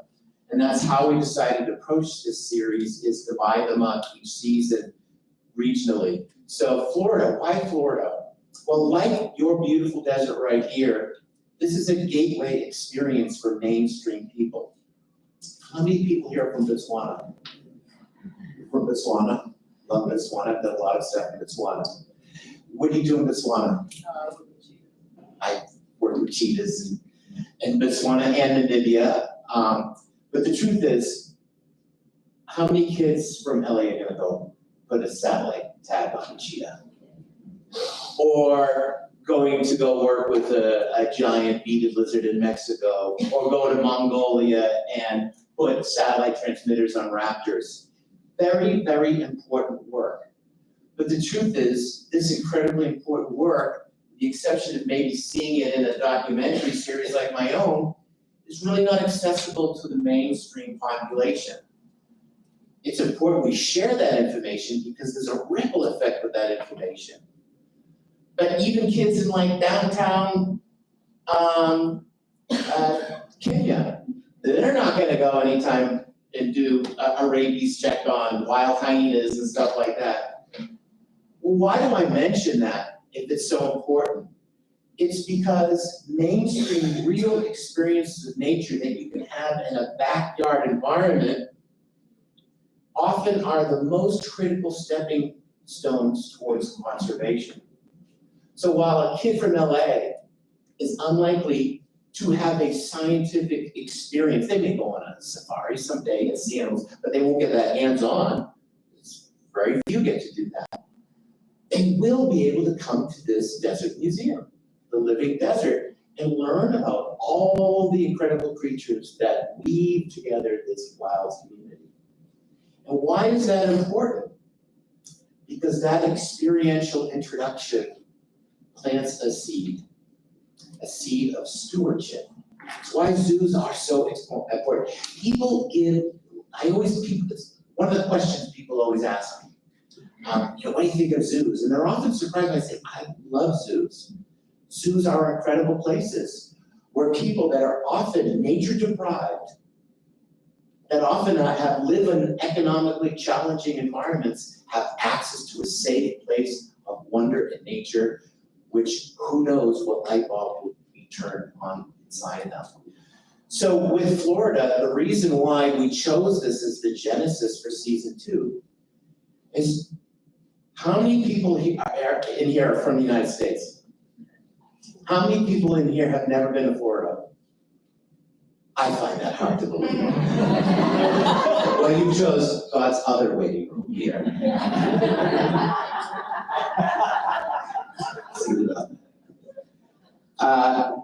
The reason why we chose Florida is because many people at every different diaspora of economics will probably go to Florida. They're probably gonna go to Universal or Disney or go for a big conference. But what they don't realize is they're going into a place that, like your beautiful desert, is a unique, wild spectacle that is only found there. Our only coral reefs, our only mangrove forests, species found nowhere else. But like this ecosystem here, it faces incredible challenges. As with the California deserts, Florida is the poster child for what is growing wrong and going wrong in our world with the environment. Climate change, habitat loss, sea level rise, invasive species. I don't think anyone's had a chance to check out Wildlife Nation Expedition Florida, our first episode. And what I love about the series is I'm learning stuff. And, I learned on episode 1, this is what my doctor said, what bone on bone would feel like if my knee squatted. But I also learned this, we did this thing with these amazing scientists where we go out catching invasive pythons. And for me, it's a very contrarian experience because I love pythons, I love snakes. That these animals, through no fault of their own, are an invasive species having a catastrophic impact on Florida. But I had no idea. They were putting all this technology to try to track these pythons. What they discovered is now that tens of thousands, maybe a million pythons have consumed 90% of all the mammals in Florida. I'm sorry, and specifically in the Everglades. 90% of the bobcats, the squirrels, the possums, the raccoons. Raccoons will be called, what's my call them? Trash pandas, right, yes. And they've eaten and now have made it difficult for creatures, the survival of Florida panther because they're not having that resource. Something I didn't know about this critical research. Well, today there are thousands of invasive species thriving in Florida, outcompeting our native wildlife. It's also a place where people like to live, like here. People love this desert so much, they want to come live here. And they love it so much, they feel like they can change it to make it look even better. And they take this beautiful landscape of extraordinary, highly adapted vegetation of succulents and move in other things to make it feel however you want to feel. And as we've done in Florida and many places around the world, it gets loved to death. It gets outcompeted. We often think of deserts as these resilient, hardy, never-changing, monolith-type wild places. But deserts are sensitive, dynamic, rich biodiversity that has and holds species found nowhere else. So I'm a big fan of these deserts and very much Florida. Our inspiration is very much the backstory of what's happening in this beautiful backyard of yours. So where are we today on our planet? I've had the great fortune to travel around the world. Botswana, one of my favorite places. I could tell you incredible stories about Botswana with too much wine and too many lions. I'm waiting for the rains in Botswana, Okeechobee, going to Namibia, and my buddy's looking for those delicious mushrooms that grow around the termite mounds. And I mean, incredible experiences. I probably could find somewhere you've been, where you work, and tell you a story how I was able to craft that into a journey for one of the series that I've helped. But really, the germination of why I do these stories is because of where we are in the world. And I kind of wanted to look at that bigger picture. So we all have this passion to protect our planet. Clearly, that's very forward and front and center for most people. But I find it incredibly sobering for myself to know that our species, humankind, in just under a century, has consumed 70% of all nature. Think about that. What does that mean? Well, imagine if I had an invisible scale, right? And let's just look at mammals. So there's what? I think there's approximately 4,500 different species of mammals. So let's say I take 4,497 of those mammal species and I put them on one side of the scale. And then the other side of the scale, so over here I have bongos and I have blue whales and I have armadillos and I have, you name it, any mammal is there. And then this side I put 3 species. I put cattle, swine, and people. 3 species to just under 450 species. What is that weight, do you think? So, imagine take 15,000 blue whales, throw in the last 340 surviving right whales, throw in, 150,000 elephants. That's a lot of bloody weight. Well, actually the weight of all those thousands of mammals compared to the 3 species here, pigs, cattle, and human beings, this is 96 and this is 4. That's the power of our species. At one time, we were a part of that ongoing dance of nature. We were one character in the ensemble, this great theatrical performance of our natural world. But now, we are the puppet master. And we have reached this point where we are almost at the no return situation, worst case scenario. For example, in Florida, a story we just featured, Florida is our only coral reefs. Only place in the world in North America you can find a beautiful coral reef. Does anyone know how many of our coral reefs are left as of this year? It's about 3% of the coral reefs survive. And we know that's a global challenge, we're losing reefs. So holistically, what are the big challenges? Climate change, pollution and environmental degradation, habitat loss, species exploitation, the black market trade of wildlife. I'm sure the black mambas can talk all about that incredible story. And human population growth. What's very important to know about these very distinctive, cataclysmic, worst case scenario situations is that on their own, they wreak havoc on the natural world. But they don't function on their own. They conspire together in a perfect storm. The Perfect Storm was one of my favorite books, written by Sebastian Junger. Horrible movie, great book. I love history books, I love nautical history books especially. It's about this ship, a fishing boat near where I grew up, where I live. I actually live in an island now off of Cape Cod with my family, my little 22-acre island. And when I'm not making documentaries and being a biologist, in the summer I actually am a commercial fisherman. I fish commercial fish in the summer. There's to talk about that, why I decided to explore that world. But they go out in their Andrew Gale boat to fish for swordfish, and they encounter a perfect storm. It's not perfect in its beauty and its elegance, it's perfect in its lethality. All the elements lined up, the lunar cycle, the wind, a nor'easter.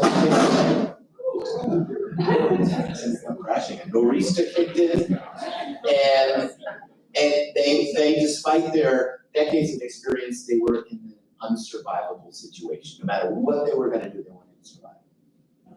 Think of that with our natural world. Climate change, habitat loss, pollution, plastic waste, 10 billion pounds of plastics we put in our oceans every year.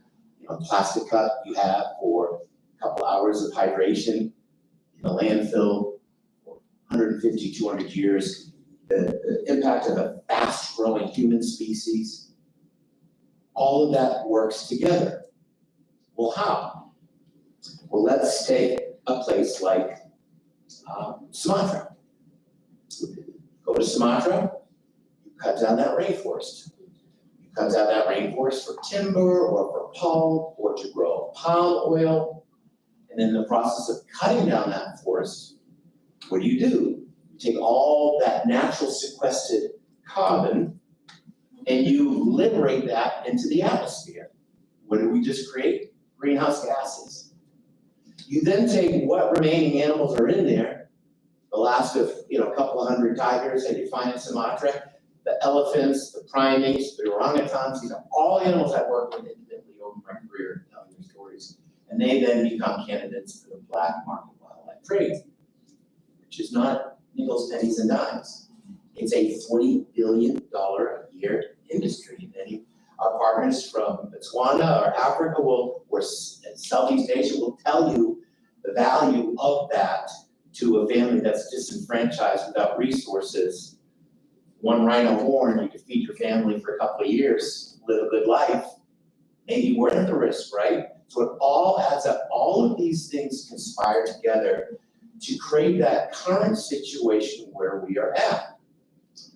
Well, why does it matter about the rainforest of Sumatra?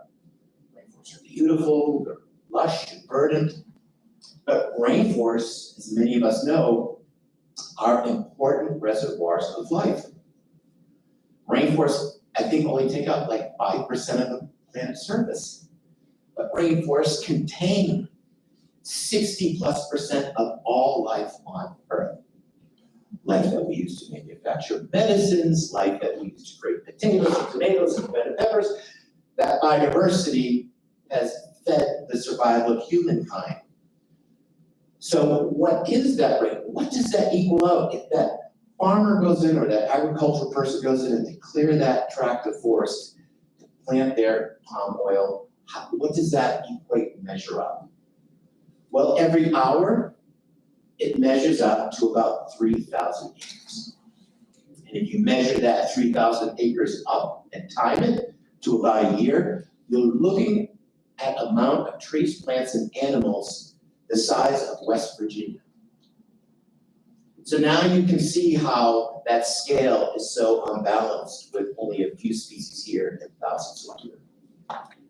So that's kind of where we are in the world. That's just the reality check. Certainly California, we've done many stories in California, the challenges that California faces with climate change and habitat loss. And I just did a story last year on, issues with kelp bed restoration and experimental ways to try to restore this rainforest to the oceans. But personally, what does it mean? What does it matter? For all of us, it's personal because we've got skin in the game. If you're a biologist, if you're a conservationist, if you work here at the zoo, if you're a veterinarian, a zoologist, whatever a herpetologist, that's my background, herpetology and bats. You're not only in it because this is what you do, it's your passion. Anyone knows a herpetologist, you don't want to share a bed with them because they're going to have you up at midnight with a headlamp. You're going to look for frogs and snakes. So personally, what does it mean for us? With us here at this point in time, I can tell you personally what it means for me.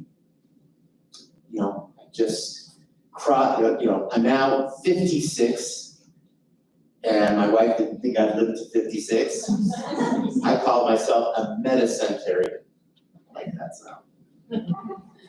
And for me, I do what I do because of a zoo.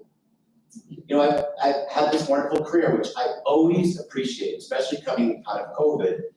Anyone who had a career in TV and makes a career traveling around the world and doing speeches on the side, COVID was a tough break for a lot of folks. So to come out of that and have everything thrive once again is awesome. So you can look at this career, whatever you want to call it, and it's been a lot of fun. And you may look at me and say, I bet he's got like a Jane Goodall mom and a David Attenborough dad or something.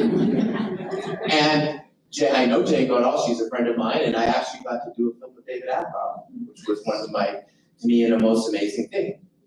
But my dad is a retired Boston cop, and my mom is a retired registered nurse. And when we were growing up, we lived in the inner city where there was no nature. The only time I ever connected with nature is in those rare moments where we would go someplace on an adventure. You see a relative's house that lived in the country. And my dad, every weekend, would drop me off either at the Franklin Park Zoo or at the New England Aquarium. And they would see this kid wandering around there, 2-3 times a week. And it was a different day. I was telling someone who worked at the zoo, it was a different way back in the day. So the curator of the zoo, he's still the same curator, director, John Linehan, he would see this kid and he'd say, "You like these animals?" And take me behind the scene. And he'd give me bags of animals to go home and take care of. You probably can't do that at the zoo anymore. Ask your mom if you could take this bag of snakes home, right? She said yes. My mom has a tick, and she says it's from me. My mom tells a story of me hearing the toilet flushing and screaming. She said she wants to write a book. It's called Salamanders. But I was very lucky to have parents that cultivated a passion for nature, a very regular family with a very quirky kid, and it could have gone anywhere. And thankfully, the zoo and the aquarium I visited, which in my adult life I would actually serve on their board of directors and work with them philanthropically, but they were a big part of my childhood and are still a part of my family in life today. it's about making that introduction. For me, my first wild moment, I was about 6 years old. And I was in my parents' backyard, my grandparents' backyard. They lived in anyone from Massachusetts? Where are you from? Doll. Doll? Oh my gosh, you're way up. Yes, you're way. Is that even Massachusetts? Melrose. Melrose, that's a little closer. Well, my grandparents used to live in Middleborough, which is an old farming community. If you ever want to read a great book, if you like history, there's a book written by Daniel Philbrick. It's called Mayflower. And it's, if you're from Massachusetts, all these little towns will cite and come alive, and it's really awesome. But we were in, my grandparents, they lived very humbly, double wide, and I was in the backyard and I rolled over a log and I saw this thing. It was about this long, and it was legless, and it was scaly, and my heart started to rage. I was so excited. The audacity and innocence of the kid, I was like, no one has ever seen this thing before. I just found it. And I saw it as it began to disappear, and I panicked, and I just reached down and I grabbed onto it. And it reached back and grabbed onto me. And I went into my grandparents' home with this big garter snake hanging from my arms, blood, mayhem, tears. There's my grandma, Chicky, sitting in an Easy Boy with a Fresca, or was it a tab in one hand and a Pall Mall in the other? She went, get rid of it. Probably deeper. I said, I won't. Never. I mean, I grew up with the day when you got your mouth washed out. And I had a very soapy mouth as a child. And I won't. She said, why not? I said, because I love it. And I'll get it off my arm. So my dad pried this poor garter snake and liberated it back to the woodpile. And if you know anything about snakes, they are the ultimate creature of habit, right? So I learned so much. This was my gateway journey into science and nature. And I would visit this snake and find it and capture it. And then I would capture more. I would just take pictures. And I learned about drawing and photography. And I learned about science. And I started to read. And I got my first Peterson Field Guide to Reptiles and Amphibians, which I literally wore the binding out. And this snake, Gladys, was my stepping stone into nature. And one day I learned about reproduction at the ripe old age of 7 or 8. Gladys was lifting up her head and coyly checking her environment out while all these amorous little snakeheads popped up around her, folded into this breeding ball, and then the most determined snake to get to her breathes with her. And instantly, the snake who produced these chemicals of invitation and love produces chemicals of repulsion and drives the snakes away. Not all that different from human relationships. And I learned all these things about this amazing snake, this humble garter snake. I still today, if I see a garter snake, I start to shake. I get so excited. And then one day I'm watching Gladys and she's basking, and there's chaos. She's angrily biting up at the air. The back part of her just flips pathetically. And my viewpoint opened, and it was the very nice next door neighbor with a spade. And he had decapitated this passionate snake. And that, to me, was a very important moment in my life. The day I became a naturalist was the day I found that snake. The day I became a conservationist was when that man killed that snake. Now he's dead. He wasn't a bad person. He was a very nice person. The lesson I learned is good people make bad decisions when they lack information. Think about that today. Think about all the good people you know in your lives making bad decisions because they're not getting verified, authentic, real, genuine information. And that was the day I became a conservationist. So we live in this world where there is so much uncertainty and there's dread here in species that we could lose. One of the most toughest times in my career, we were filming in a remote island in Hawaii with the Bird Foundation. We got invited to film this rare bird. We go to film the bird, look at it's rather boring. It sounds pretty when it calls, it's boring. And I said to the curator, whatever you want to call him, or the director, I said, it took us forever to get there. We were exhausted. We being too noisy, all these things. And I said, look, dude, what is the big deal about this? He said, it's the last one, Jeff. In my career, I have seen my fair share of the last individuals. Hawaii is the poster child of bird extinction. You know anything about Hawaii? 70% of their birds are critically endangered. They've lost more than half of their bird species. We see this around the world, and it can feel hopeless. But there is a tremendous amount of hope out there. How many people here are over 50? All right. If you're over 50, keep your hand up if you want to write me a big check to the for Wildlife Nation Expedition Living Desert. If you saw bald eagles as a child, but not many of us did. I never saw a bald eagle when I was a child, unless you went to Alaska. I didn't go to Alaska until I was an adult. But if you peek your head out in Minnesota, Washington, and South Dakota, and Florida, and Massachusetts, in the marsh where I live, I will see bald eagles on a regular basis.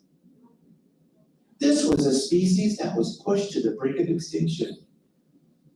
There are tens of thousands of bald eagles thriving in the lower 48 and many more in Alaska, Canada. They were reduced in the 1970s to 66. And this is the symbol of who we are as a country.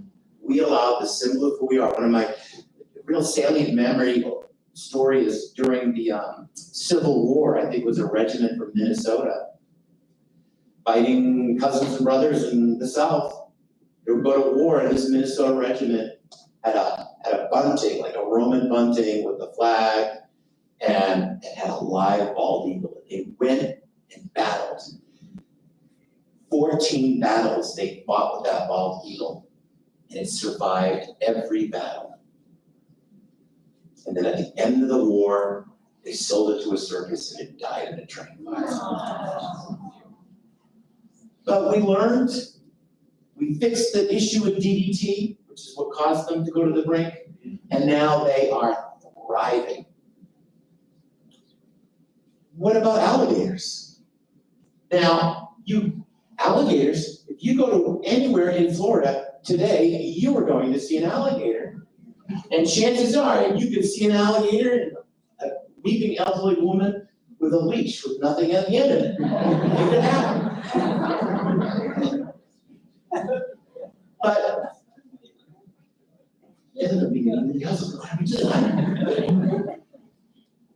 but alligators were pushed to the brink of extinction. They actually almost became extinct. We get saving bald eagles because they're the symbol of our country. And maybe in a zoo or an airboat, an alligator looks kind of cool, but if you were in the Suwannee River on a Sunday afternoon in an inner tube and a cold beverage and, rednecking your afternoon away, and a big ample-sized alligator bubbled up next to you with a big head, you'd be scared, and you should because you were about to die. But we look beyond that, and we realize that these are keystone species, and we need to ensure for them to survive, and we have brought them back. Has anyone here ever heard of a black-footed ferret? the black-footed ferret actually became extinct. It was gone. Lo and behold, a rancher, his dog dropped, and I think it was Wyoming, dropped a dead black-footed ferret at his doorstep. Now, he could have done anything.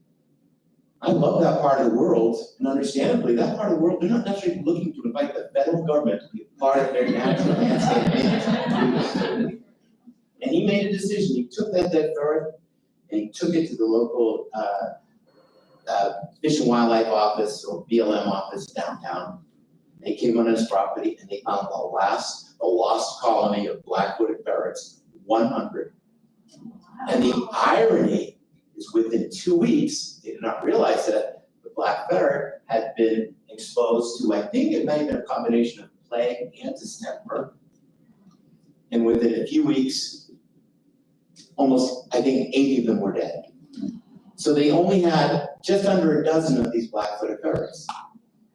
Cut to, years later, and you know anything about black-footed ferrets, they're a keystone species, they're a specialist, they only live, I would say they're not a keystone species, they depend on a keystone species, the prairie dog. They only eat prairie dogs, they live in prairie dog towns. And when we vilify prairie dogs, because of ranching issues and disease management, whatever you want to call it, vermin, their populations began to plummet, and when disease got in it, wiped out the black-footed ferret. Now, that moment where it could go any direction, cut to 14. And so I got to film them on my first series with Disney Channel. This would have been about 28 years ago. And the jury was out where it was gonna go. Cut to 14 years later, I'm with my daughter, Maya. She is 6 years old, maybe 5. We're in Wind Cave National Park. We're with 12 other people. We each have a carrying cage. We open up that carrying cage, and out go 14 black-footed ferrets into a prairie dog town. And in front of us are hundreds of prairie dogs that go, "What the hell did you do that?" 14 black-footed ferrets of, at that time, 2,000 reintroduced into the wild. I tell that story because it is a Lazarus story. It reminds us that even when there's no hope, there's a little hope and there's a little chance. And that's where we find ourselves today. Think of all the wild places on the world, many of which you folks work at and dedicate your lives to. The commonalities of those challenges are the thread that stitch the great opportunity we have to salvage our natural world. But why do we do it? We do it because we love nature. We thrive in nature. Nature is the fundamental experience that a child uses to exercise those muscles of exploration and discovery and compassion that will make you become a good nurse, a good research scientist. You learn about things that are different than yourself. And sometimes you learn how small you are in the world. So what is the solution? Is the field work you can do and that you do to save nature. It's experiences like coming to a place like the Living Desert. The most important thing you can do is think about places like Mongolia or Asia, Botswana. Think how you'd be a part of that bigger conservation journey, but begin that journey in your own backyard. Protect your local resources and let them be the building blocks for the bigger opportunity to save our wild planet. We live in an interesting time where I think we are seeing the byproducts of poor environmental stewardship. I would consider it negligent at a criminal level in some cases for what we've done to our planet. And what is the ultimate measure of failure for a species? Extinction. That's kind of the nail in the coffin, literally. But that journey of failure begins with a failure to secure the next healthy generation of what you are as a species. The ultimate measure of the success of a species is you become an adult, you create offspring, and before you die, those offspring have what they need to outsurvive you and pass on the genetics, right? I mean, if you looked at it plainly, that's what it is. Well, we are at that stage as a species where we're not doing that very well anymore. For the first time in the history of the American experience, we have a generation that is physically, mentally unhealthier than the generation that preceded them. Why? What could fix that? I think nature, connecting kids to nature. And ultimately, the most important message for me when it comes to connecting to nature, why we make these introductions, is that you can't protect, and I say this a lot, but you can't protect what you do not love. And you will never love it if you don't get to meet it. So as parents and as friends and families of younger people, especially children, your mission and obligation is to make that introduction.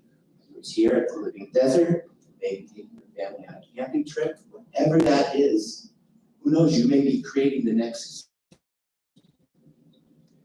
I told you I became a conservationist when I saw that neighbor kill that snake because he didn't have information. So it was about animals. The second time I became a conservationist, even more importantly, believe it or not, was when I became a dad. So I bet, if you looked at my career, you'd probably think the stitch that ties everything together would be snakes, because I love snakes. It's one of my best shows of different snakes. I still love snakes. But actually, when I look back, it's probably elephants.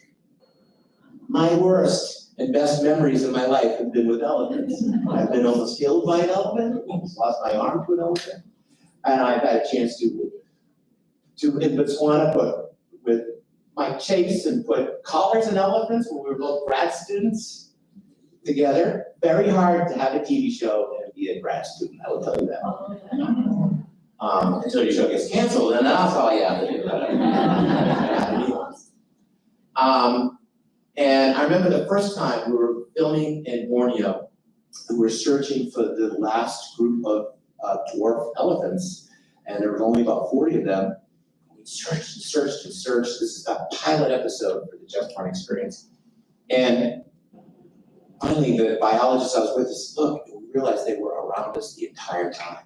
40 elephants. While we were whining, complaining about the leeches and the sweat. And that was the big leech episode, where, and I played jokes, so I'd take leeches off, and my cameramen were always playing jokes to each other. In fact, like, we were in Namibia one time filming, and we had come looking for a cat that was out there, a cheetah, and we didn't realize the cheetah was right there behind some vegetation. I came right on the cheetah, and I looked at it, and it looked at me, and I started backing up, and my camera guy, Pierce, is a big, heavy guy, big heart, probably large now that I think about it. So he looks at me and goes, oh, Jeff, you can't outrun that cheetah. I'm like, no, but I can outrun your fat butt. And so we were together filming these elephants in Borneo, and then suddenly this moment of really great discovery became chaos, because the younger juvenile elephants were pushing us towards the females with their 1-year-old calves. And they were, chasing us about, and we had my research assistant, PA, production assistant, Brian. So this was an 8-week tour. This is back in the day when they just go and don't come back till you have good footage. And we were in Thailand, India, Borneo, all these places.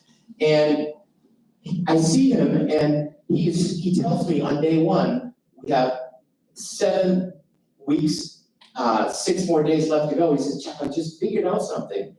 I'm like, what, Brian? He goes, I hate animals. I don't like working with them. And I was like, what an odd career choice for you to choose. And I realized, this is our week. This is the guy who's going to get us all killed. And he was so scared of the leeches and the this and the that, he had a flannel shirt, garden gloves that he had duct taped. He had a big hat, buttoned up, he had big rubber gum boots. I mean, he literally looked like a scarecrow met Forrest Gump. And I look at him and we have this mayhem, we're being charged by these elephants, we can't get out of it. And I look over at Brian and he is crying. I don't have kids yet, so I don't know about crying. And I look at him and I'm like, this guy's 30 years old. I'm like, Brian, you what? I said, stop crying, get it together. He goes, I got a tear in my eyes. I'm like, you're crying, you knock it off. And I go, you were acting like the first person who gets killed in this friggin' horror movie. So the second elephant story, a wonderful story. We were filming at Daphne Shelter. This was just when they were getting their amazing orphanage together. Now it's all big, it's Instagram, this and that. They probably wouldn't even let me in if I showed up there now. Back then, I showed up and they were in trailers, and every night we would sleep with the elephants. And it was interesting, though the elephant folks discovered that no matter if you had the good vet care and the medicine, they still had an unacceptable amount of elephants that were sick. And they realized because of an environmental event, it was either a fire or a storm, they all had to sleep with the baby elephants. And the next day, all the elephants were feeling great. The sick ones were feeling better, and they realized that was a key component to helping these animals survive. So this was going to be the ultimate slumber party. So there I am with Raji, this 3-month-old, 600-pound elephant, cute as can be, go down, big bottle, scratchy straw, and wool blanket, and kind of lay down, and he goes to sleep, and then I'm just sitting there like, and he comes over and he puts one leg here, one leg here. And then he's just there, and I'm thinking, how many people on the world right now are being spooned by an elephant? Probably not a lot. And half of me, this part loved it, the other part had a stroke and didn't like it so much for the blood loss. We somehow, and in the middle of the night, it was just chaos. Raji was kicking and moving, and I find my headlamp and I turn it on. I'm like, what is going on? I realize the elephant, this little Ellie, is having a nightmare. So I didn't know what to do, and I just instinctively took my hand and covered its eye and cupped the eye and brushed those big, wiry eyelashes. It just took a deep breath and fell asleep. But right before it fell asleep, its trunk was probably this big, came up, and you know, an elephant trunk is amazing. I think it's articulated by more than 40,000 different ligaments or muscles. You know, male bull can wave over a puddle of urine, female, and know that moment she's in season for reproduction. It could be a landscape architect. It could turn a forest into a savanna. It could dig a well for a survival water source for animals. I have seen elephants that would sit next to me when I wasn't looking, and literally in Asia, take a piece of rice out of my bowl, one rice at a time. Incredible, looks rudimentary, but an amazing working tool, the trunk elephant. But Rodney experienced elephant, and then right before it fell asleep, that trunk came up and formed like a the top of my head, and the little digit part. Back then I had longer hair, brown long hair. And it grabbed my hair, and right before it fell asleep, it twisted into a And it was an amazing memory and moment that piled up of all the other ones. Got lost, too many gin and tonics in the savannah, and I kind of forgot about it. Until years later, my wife had just finished her PhD and just had a baby, which I thought was a pretty good accomplishment. I remember she was 9 months pregnant, going to sit down at a table with 6 old men to tell her about her work. She was really nervous. She said, I don't know what to do, I don't know, I didn't sit. Never mind, 3 hours and defend all my life's work. I said, here's what you do. You go in there with a water balloon. If you don't like it, you drop that water balloon and you're gonna get your PhD. But anywho, now Maya's 7 months old and I came back from a long trip and Natasha was like, all right, I'm going out to dinner with my friends. Here's your mission. When I come home, there will not be firemen in this house and this kid will have a pulse. I'm like, I can do that. So I'm sitting there watching a movie and I go check up on Maya. She's awfully quiet. She's cute. She's with a little, beautiful little pup bar all coiled up in her little bassinet. And she's so quiet. Maya, she was awake. I picked her up. Took her downstairs. And by the way, I took this kid all around the world. She had her first birthday in Africa and was in utero in Kenya. And I probably couldn't do that anymore. Those days are gone. But it was my daughters, my best memory is that they had that global journey as a kid. It really had shaped them and how they look at the world. But she's just 7 months old, and I'm sitting there, and we're watching a movie. And I'm like, okay, I'm gonna go get a beverage. So I'm like, all right, you stay here, kid. And I'm like, hey, you're awfully wobbly. I'll be right back. I'm trying to get it. I'm like, all right, Maya Corwin, meet Hannibal Lecter. That's not his face. I'll be right back. And I go in, and I come back, and I kind of hear this thud, and she's on the ground. I'm like, how the heck did that happen? So I pick her up, and she's crying. I shake a little bit, a little less crying. I hold her, she starts to go to sleep. And right before she goes to sleep, she grabs my hair and twists it into a lock.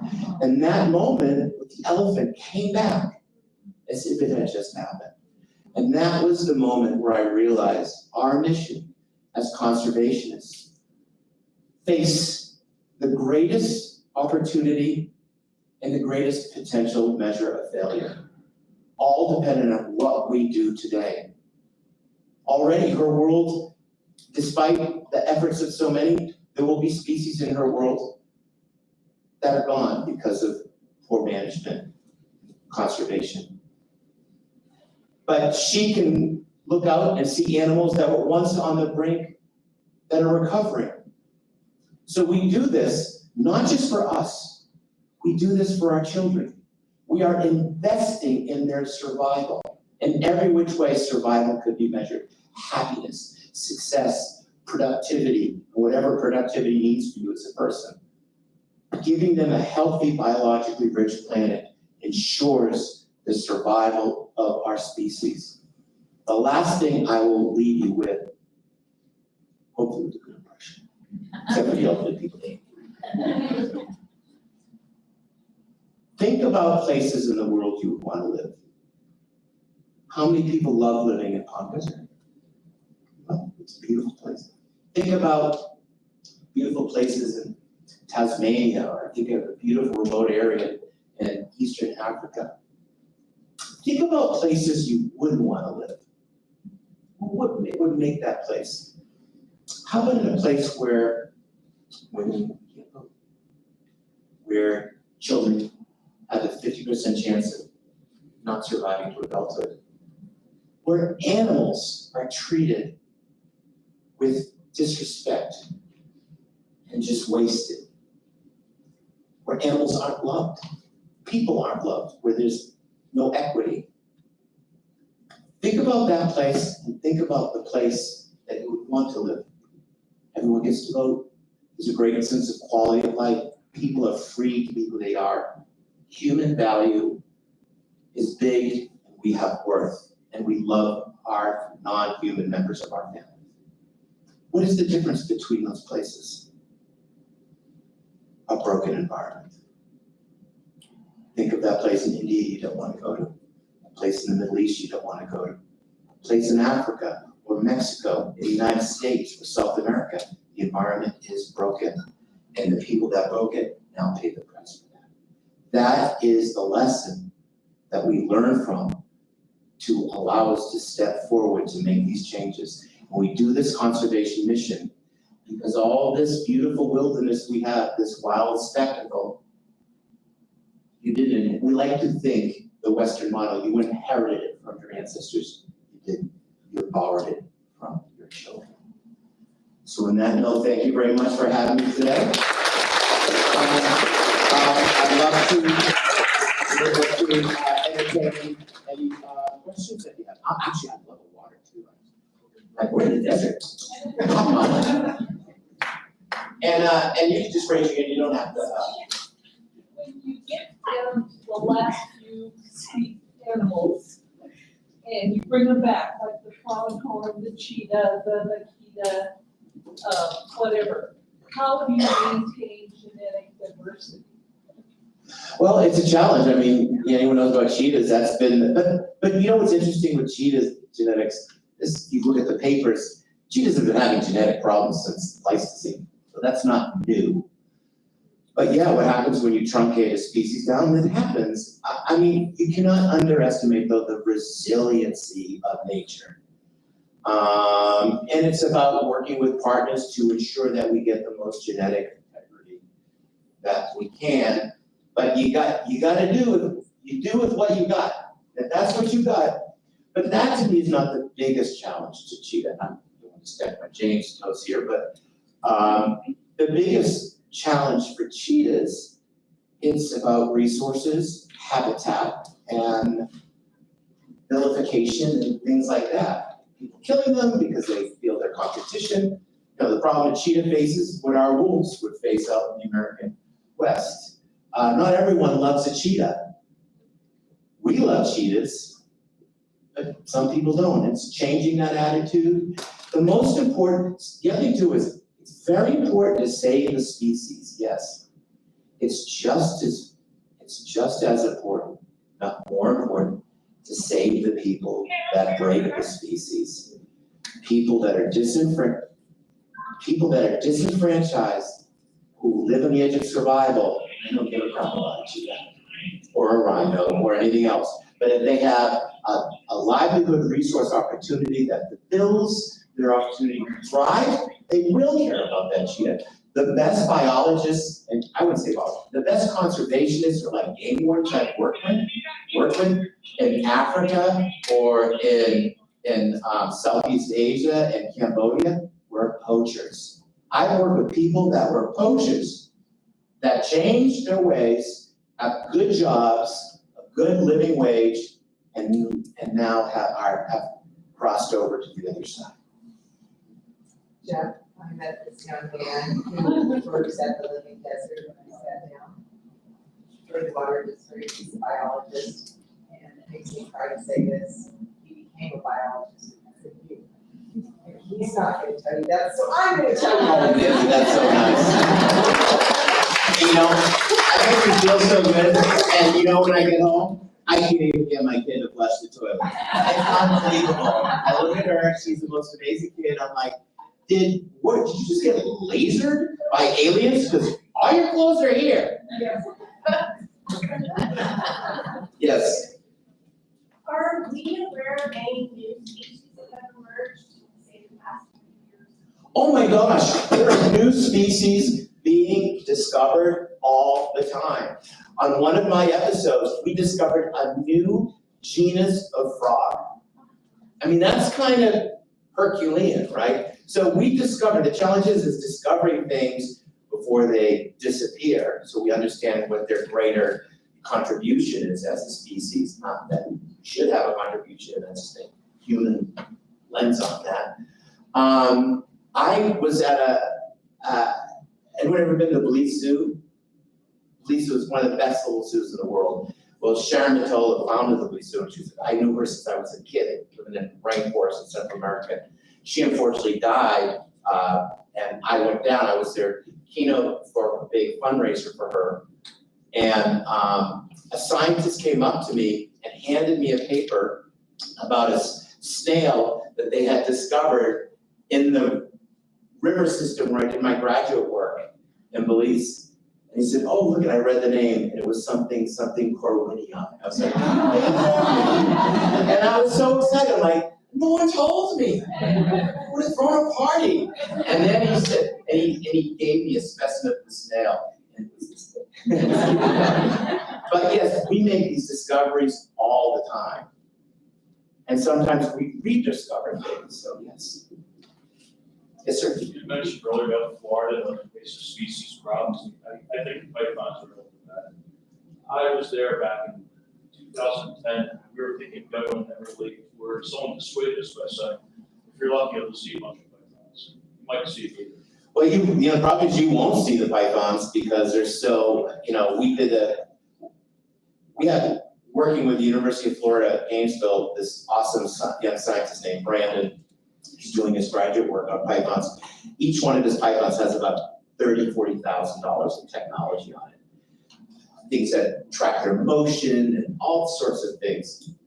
And there's an irony to catch something that's eat everything up and you have to re-release it into the environment because you need to understand how it's interacting to get that information. And we had one with all this technology and we spent 2 hours in an airboat trying to find it within 5 feet of it all the time. That's how seriously invasive they are. But I would say definitely go on an airboat ride. The Everglades are spectacular. You'll see amazing things. You'll see many alligators and birds and stuff like that. So as at the top I mentioned, so our series, Wildlife Nation Expedition Florida, our partners to make this series are actually the indigenous tribe that lives in the Everglades, the Miccosukee tribe of Indians of Florida. That's their official name. This is where they live, and their journey and mission is to save the Everglades, and that's why they partnered with us to make this series. So their story is a stepping stone for every single episode. It's the first mainstream national broadcast television series that focuses on Florida, and that's partnered with a Native American tribe, which is pretty cool. So it's been an incredible journey, but yes, go to the Everglades. It's an amazing spectacle. There's nothing like the Everglades, except the desert. Yes? Do you have any advice for people who are in college right now, trying to find out where they want to be in the conservation world? Do I have advice for someone who's in college right now and, how do you get to your dream job? So I'll never forget one of my buddies at the Franklin Park Zoo who just finished his PhD and he was cleaning up an exhibit, cleaning up all the poop in the exhibit. And this guy with his kid said, "See that? That's what happens if you don't go to college. You drop the thing and quit."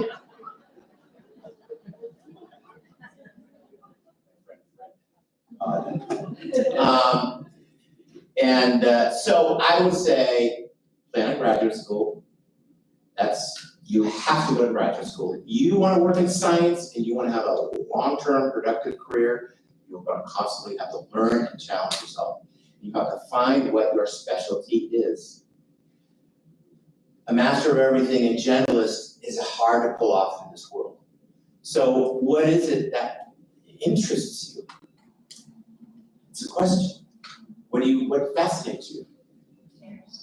Well, there is so much incredible bear work going on around Europe and South America and North America, but you want to become the best bear biologist. So what could you do? Well, I would be just about every state with bears, they send their volunteers and their scientists into the dens to weigh the cubs, to get all the data. I'd be on that. I'd find a way to get on that. I'd be showing up with brownies and coffee, whatever you have to do. But if that's what you love bears, and then what you have to do is be the very best. At least you need to think you are the very best. You may not be the very best, but you need to strive to be the leader in that. And even if you don't make it, you'll get close enough that you will have a community that respects you and you will have a job and you will work. And if you're a bear biologist, there's a lot of work for bear biologists. Massachusetts has a bear biologist, and he's very busy because our bear population is exploding for lots of reasons. Does that help you? Yeah. Next question. Yes, sir. I teach a special education class in Riverside, and for the last 20 years, I've been using the Jeff Barwin experience every week. So every week I tell my students that we're going to take a field trip to a different country. And then I always come up with some excuse why we can't go. But fortunately, my friend. Blame it on COVID. But fortunately, I say my friend Jeff is already there, he's gonna report back. So I wanted to thank you for providing those. Well, I've always enjoyed that, and I really, to see the material that I've used over the years, have that evergreen opportunity to do that, it's something that's very important to me, education. I was a horrible student before I got to college. At my second try, I flunked out of college my first try, I flunked out of high school. And back then, you didn't have to take tests.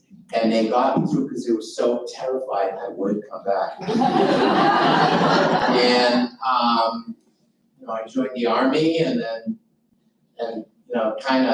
but yet on the other side, I can tell you every scientific name of every frog and speak, whatever. But there was no way for me to fit in school. And it wasn't until I went to Awesome State College that years later would give me an honorary doctorate. And that experience, I've had to learn how to learn. And I think science is a great way to do that. It's something very important to me because I think we all learn a little differently. And I'm so glad you're able to use that resource. But I always tell people, you must have been so smart.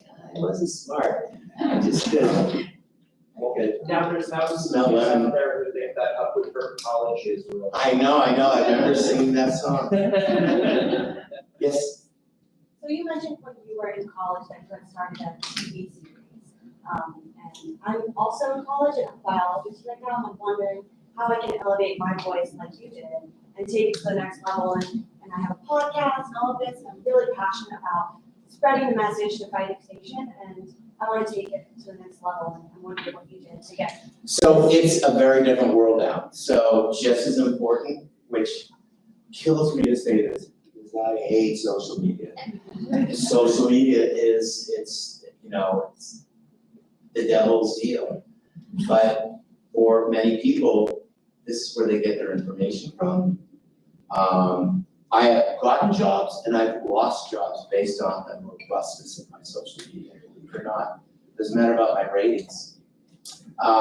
So that is such an asset for you. But here's the problem, it's an asset for thousands of other people. So there's a lot of noise. How do you break through that noise? You have to have something that's different and unique. Of course, I started doing filming stuff in college, but I didn't get my first break until right in graduate school. I got a call from Disney, they saw this little silly video I made, and picked me up to do a TV series. Those days are gone. I'm incredibly lucky to have a major network television series. You would not see my series on Animal anymore. That's not the same network it was. That was a Paroli and a Pitbull, maybe I can make it work. But it's just a different game now. I also have to generate, not only do I have to fight to get the time block, the top time block in ABC for the series, so ABC will let me do it, and then I have to go raise money. So it's a lot of work, but if you want it bad enough, you'll fight for it. But I would use those tools of social media, and I would do research, I would look at everything that looks the same, and how would you make that different? Is there like an animal or type of creature you like, or?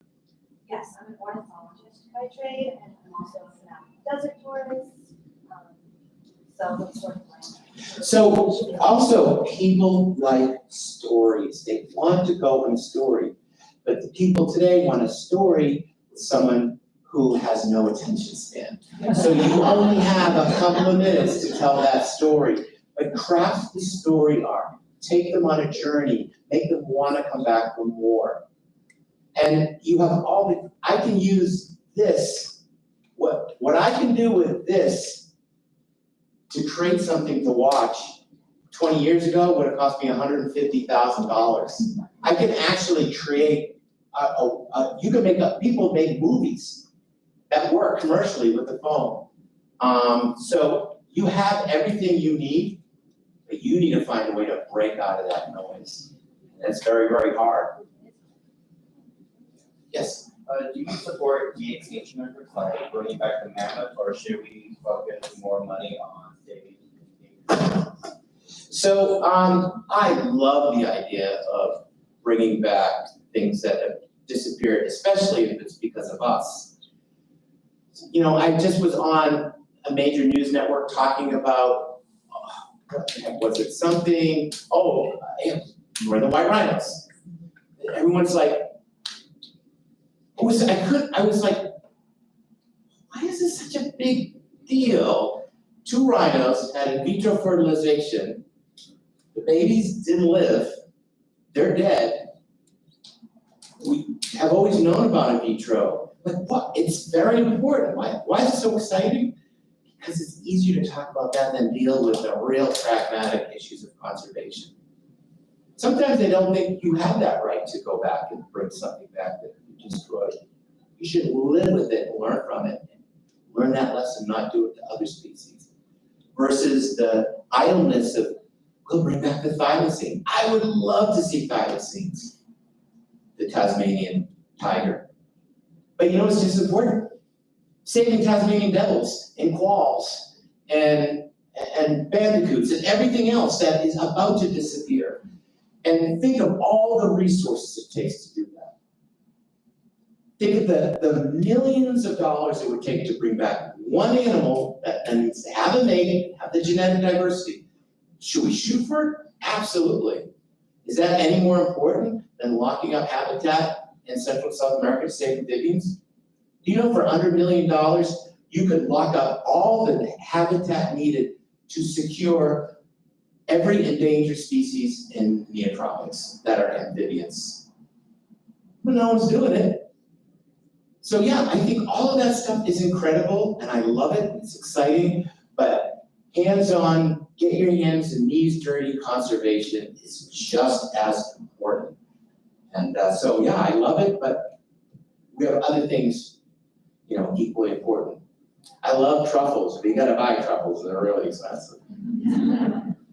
That doesn't make sense to me. So is there like a vaquita sanctuary or is There's, so vaquitas are in a world of hurt. There are places on paper, but there's no real places because there's a lot of illegal fishing going on. No one wants to kill beef. You know, everyone loves them, they're adorable, but the problem is there's just too few left and there's too many challenges and it would require such a big effort to save them that it is unlikely, but it is not hopeless. It's a huge, huge challenge. But they are a symptom of the bigger challenge. They're just the first ones to go and in our window of observation. And they're really adorable and charismatic. Okay? It's kind of like little babies, right? It's called charismatic. It's like you want to save this cute little adorable little baby thing because you're hardwired to save babies. So you go into a house on fire and save a baby. Genetically, that's how we save ourselves. You're not gonna go do that with some ornery looking critter, but that doesn't mean they're not equally valuable. So it's a huge challenge. I don't know what's gonna happen with those amazing little cetaceans, but they're beginning the race. And for that species, that race is almost done, to try to save it. Anybody else have any questions? That's it? All right, thank you guys so much. This is wonderful.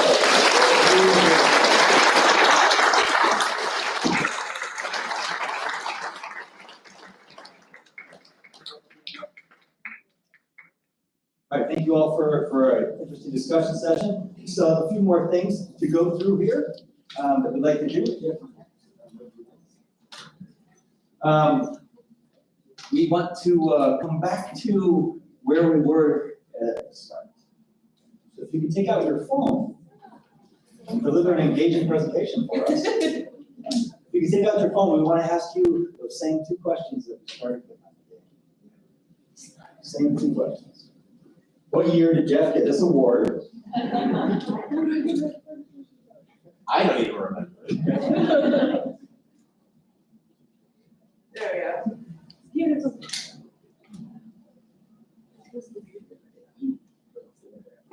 Sorry, guys, we're getting there.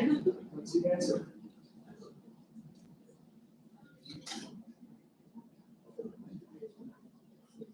That's a quick review of everything that we talked about. Hopefully that brought everything back. So if you can take out your phones, thank you, Brian. Hit our QR code, we have the same two questions that we started with. These are open field questions, answer anything you feel like you really got. What did you learn today, being the first one? Major takeaways that you came away with on the day. Quick mentions, quick terms, ideas. You want to expound at length, you're welcome to do so. You're a heck of a thumber. What are the major things that you learned today? The most important thing, the most valuable thing, the most transformative thing you learned today.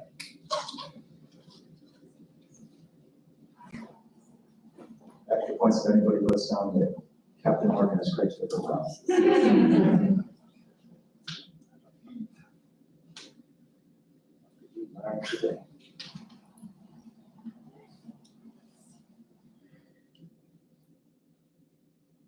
Of course, part of our efforts to figure out, to learn from you, to do our own evaluations about what really stuck, the major points that made an impact on you, so that we do this event in the future.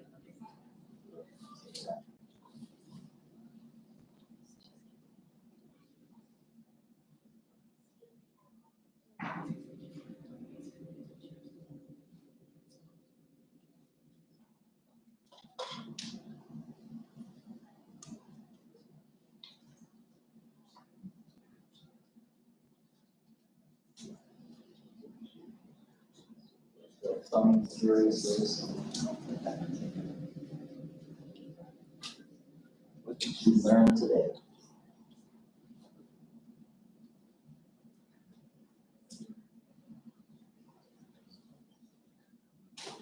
been a really great day. We're grateful for everybody's participation, coming, participating in the process throughout the whole day. Great opportunity. So this is our first time that we've done this in person. After years of COVID influence online, nowhere near together. Feeling the energy.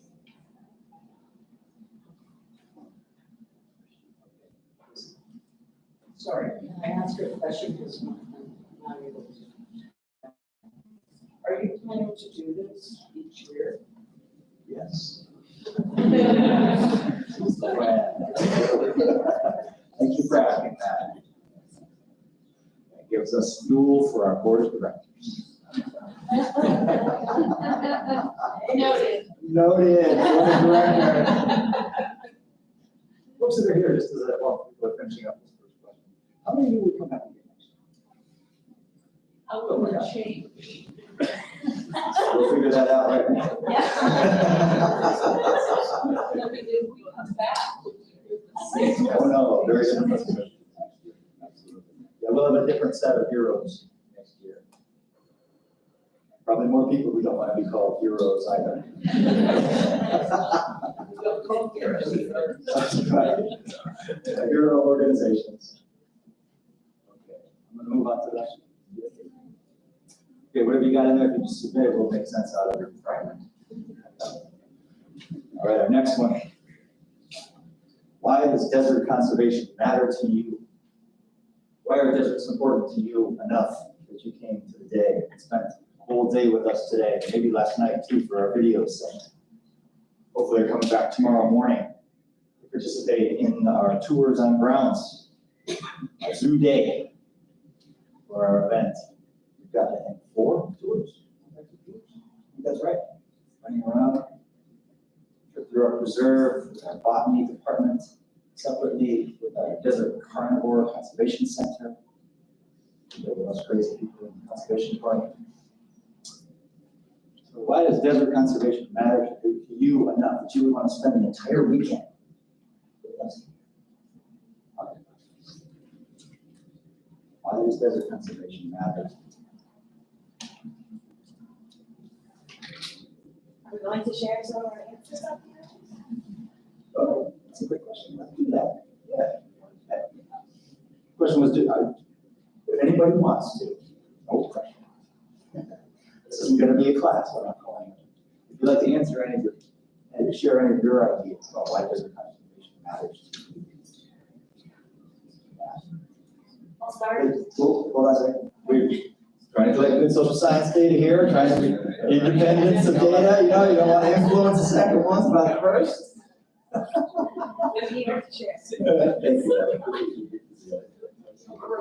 course, get their ideas into the plans a bit first, and then we'll start.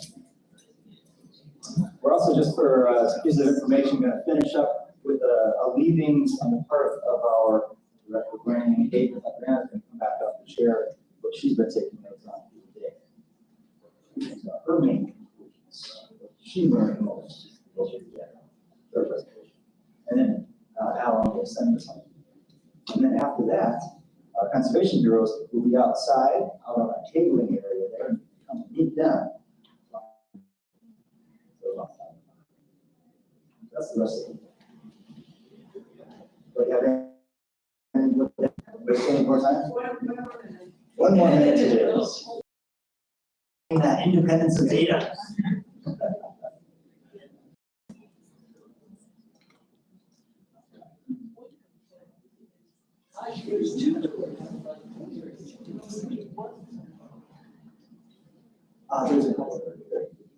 There are multiple tours that are happening at different times. Some not overlap. We'll have it on the back of our name. Okay, we're close up to great. Okay. Are we good with the answer to this question? All right. Natalie, would you like to kick us off with sharing why desert conservation matters to you? Sure. So as a desert tourism biologist, I spent a lot of time walking through the desert and learning about all the life that exists beneath the surface. And I think oftentimes the desert is overlooked because as human beings, we aren't adapted to survive on the landscape the same way that all the animals are. So we don't always see them because desert tortoise and Burro Powell and kit fox are all underground for a lot. So it's realizing that there is a lot of biodiversity here, and how do we share that with other people to understand how we can coexist on a harsh environment. So it all comes together with spending time in nature first. And I think, like you said, the desert is kind of this almost religious experience, and I thought that was really fascinating that you said that earlier, because it does elicit this feeling of humility and feeling small, because there's so much space to think as you walk through and learn about all the life that is overlooked. So I think it's so important, and it calls to me. So I think that's why it matters.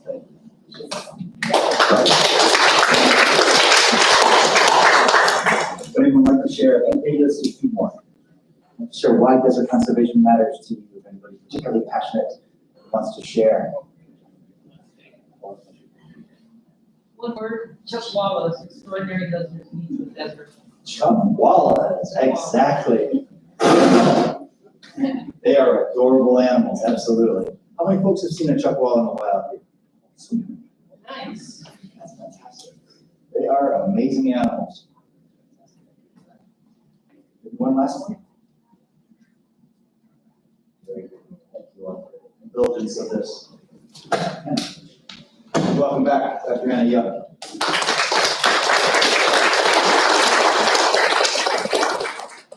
Thank you, James, and thank you to everyone here, all of our conservation heroes, everyone who's decided to spend their day learning and inspiring others about desert conservation. So as we wrap up this day 2 of the International Desert Conservation Summit, I've taken a lot of notes, I've done some reflecting. I think if I could only choose one word to describe today, I would say hope. I would say that I've gotten so much hope from hearing all of the stories that people are doing. And I want you to think about maybe the first time you ever saw a rhinoceros up close. I honestly can't even actually remember the first time I personally saw a rhino up close, because I've been fortunate to go to places like the Living Desert and zoos and have that experience throughout my life. But one thing I love about our Learning and Impact department is that we get to work with kids where we get to relive that experience every day of them seeing a rhino for the first time, and the awe and the magic and the inspiration. And I derive so much hope from them and seeing things fresh through their eyes. And I derive so much hope today from hearing about all of these stories. I would say that our discussions today have transcended borders, cultures, and disciplines. So it really shows the interconnectedness of our global communities, and that no matter which desert you may find yourself in, we all have similar challenges and similar aspirations. So Enrique started us off today sharing some of the values of Pesca ABC, and I noticed that those values seem to really be a theme that transferred across all of the discussions that we heard. So innovation was one that stood out to me. We heard some amazing stories of innovation, from shooting ravens with lasers to defending wildlife without using a bullet, to a group of fishermen coming together and saying, fundamentally change how we do our job. I heard stories about collaboration and thinking of forming partnerships and investing in relationships with people. We heard about working with farmers, pastoralists, engineers, and communities all over the world. And we heard about, in those partnerships, those collaborations, inspiring others. We heard many stories about going into schools and working with children, and about having those children come out of schools and partner with scientists and conservationists in the field and shadow them and learn about what they do, to talk to educators right out in the grasslands and see things up close, to work with grannies and to work with kids and work with grannies working with kids and thinking about that transfer of knowledge. And storytelling was a huge theme. And whether you have the platform to share your story on a television show or on social media or in schools or in your community, know that we all have the power to do good things and to share that with people around us. There's an adage that says, tell me and I forget, teach me and I remember, involve me and I learn. And one thing we saw in all of these stories today was that level of involvement was so inspiring. And we know that people all around us are able to learn to make change based on the work that we heard about today. So after we wrap up, we've got some time today to visit all of our conservation heroes and hear about their whole hero team at some tables. We have some amazing opportunities tomorrow to keep connecting. But after that, as we all go back home, whether it's near or far, I want us to keep the discussion going. And not only to keep the discussion going, but to turn that discussion into action and to think about what is it that you are going to do to make a difference for desert conservation. Something that we've started here at the Living Desert was we declared the second Saturday in January as World Desert Day. And it's a day that we can celebrate and appreciate and honor deserts and share those stories with all of our visitors here at the Living Desert.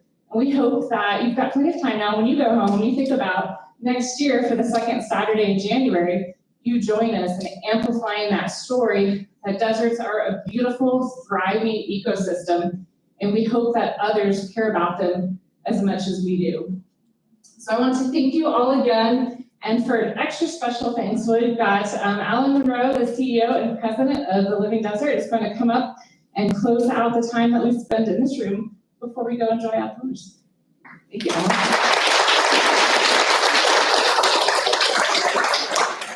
Thank you, Adam. So as CEO, I get to have the last word today. One of the privileges of the position, I guess. And that word is thank you. Thank you, Jeff Corwin, for sharing your story about your engagement with conservation and for fulfilling this, telling the story on a national audience through television. Thank you to our conservation partners who came, in many cases, a very long way to come and share their stories. Thank you for all that you do. Thank you to the Team TLD that took this idea of an International Desert Conservation Summit. Let's make it a success. Let's tell the story. Let's share it. Thank you for all that you've done. And then finally, thank all of you for giving up a weekend to come and hear more about desert conservation, for being willing to go home and tell your friends and neighbors and family why deserts are important, and what you're going to do to help preserve and conserve those animals and species and habitats. Thank you for all that you do. And yes, there will be a 4th International Desert Conservation Summit. We have your contact information, you will know about it. So give a big round of applause to everybody that's come.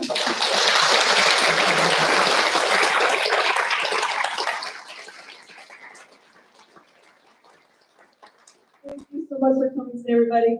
Note, tomorrow's events will not take place here in Chase Administration Building. You will be entering through the main front gate. Just look for our signs, look for our banners. You'll see the same staff members that you've seen the last few days.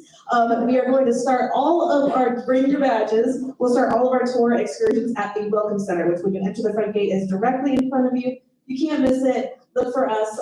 There are several opportunities for tours tomorrow. They are first come, first served because some of them do have limited seating, but they'll be running from 9's our first one, all the way to 12 o'clock is our last one. So I hope we'll see you tomorrow.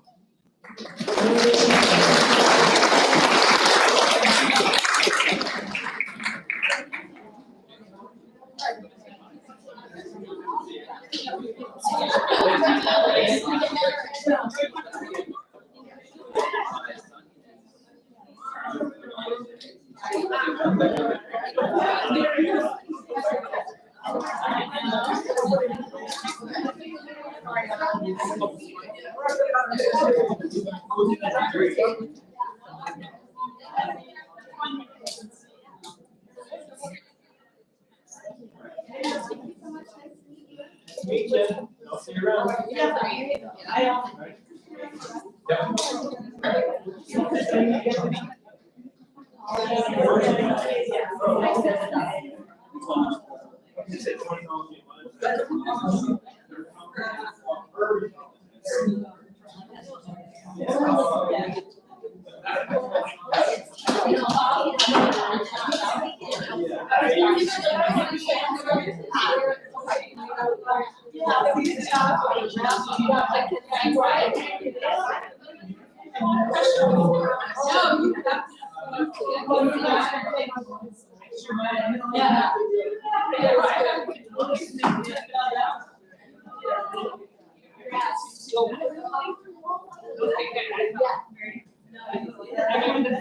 always nervous as part of that audience.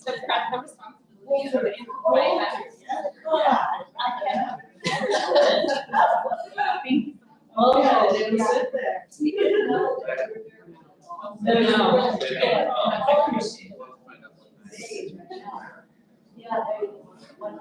I guess we'll be able to do this at some point. Yeah, that's like recording your commentary. Yes,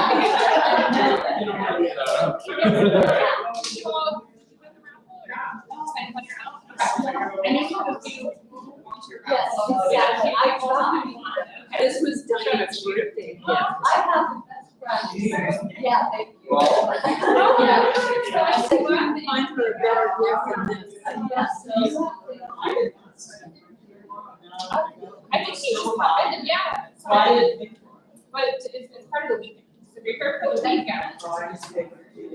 Oh, okay. I'm just. Maybe at the front desk. Yeah, Rebecca or anyone in the front would be able to have, probably will have some spots. I think today and yesterday was kind of. I don't think they'll turn you away, Danielle. $40, so I think that would be good. Yes, and we're looking forward to tomorrow too. Yes, yes. Yes, Volunteer.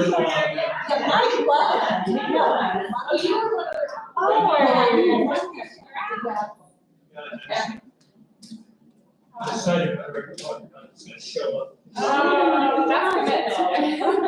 Gotta wait for the seats. I am coming tomorrow. We were discussing that. I'm going to. They like to see DC. Yeah, I've actually. Oh,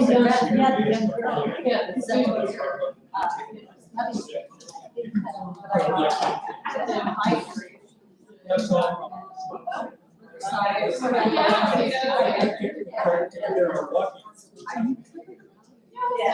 Yeah, there is. Wasn't he unbelievable? Well, if I had a ticket, I will see you. I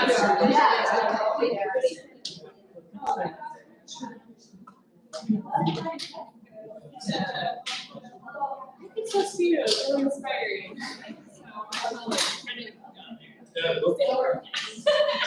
Thanks, Frank.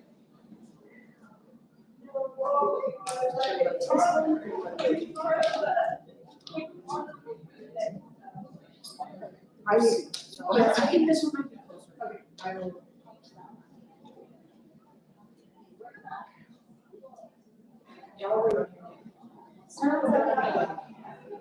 I'll see you soon.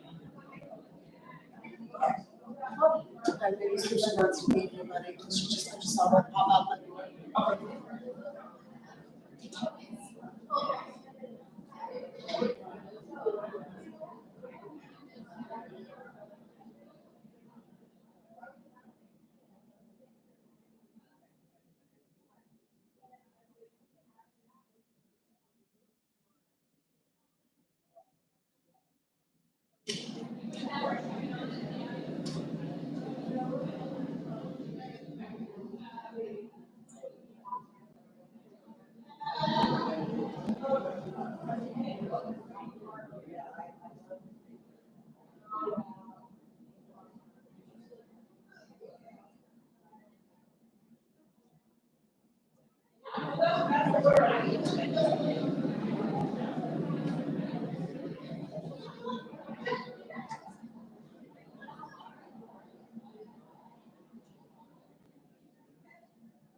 Those 2 days were only 500 maintenance for Adriana. No, yes, but the next 2 days, bro, I noticed I could do that copy.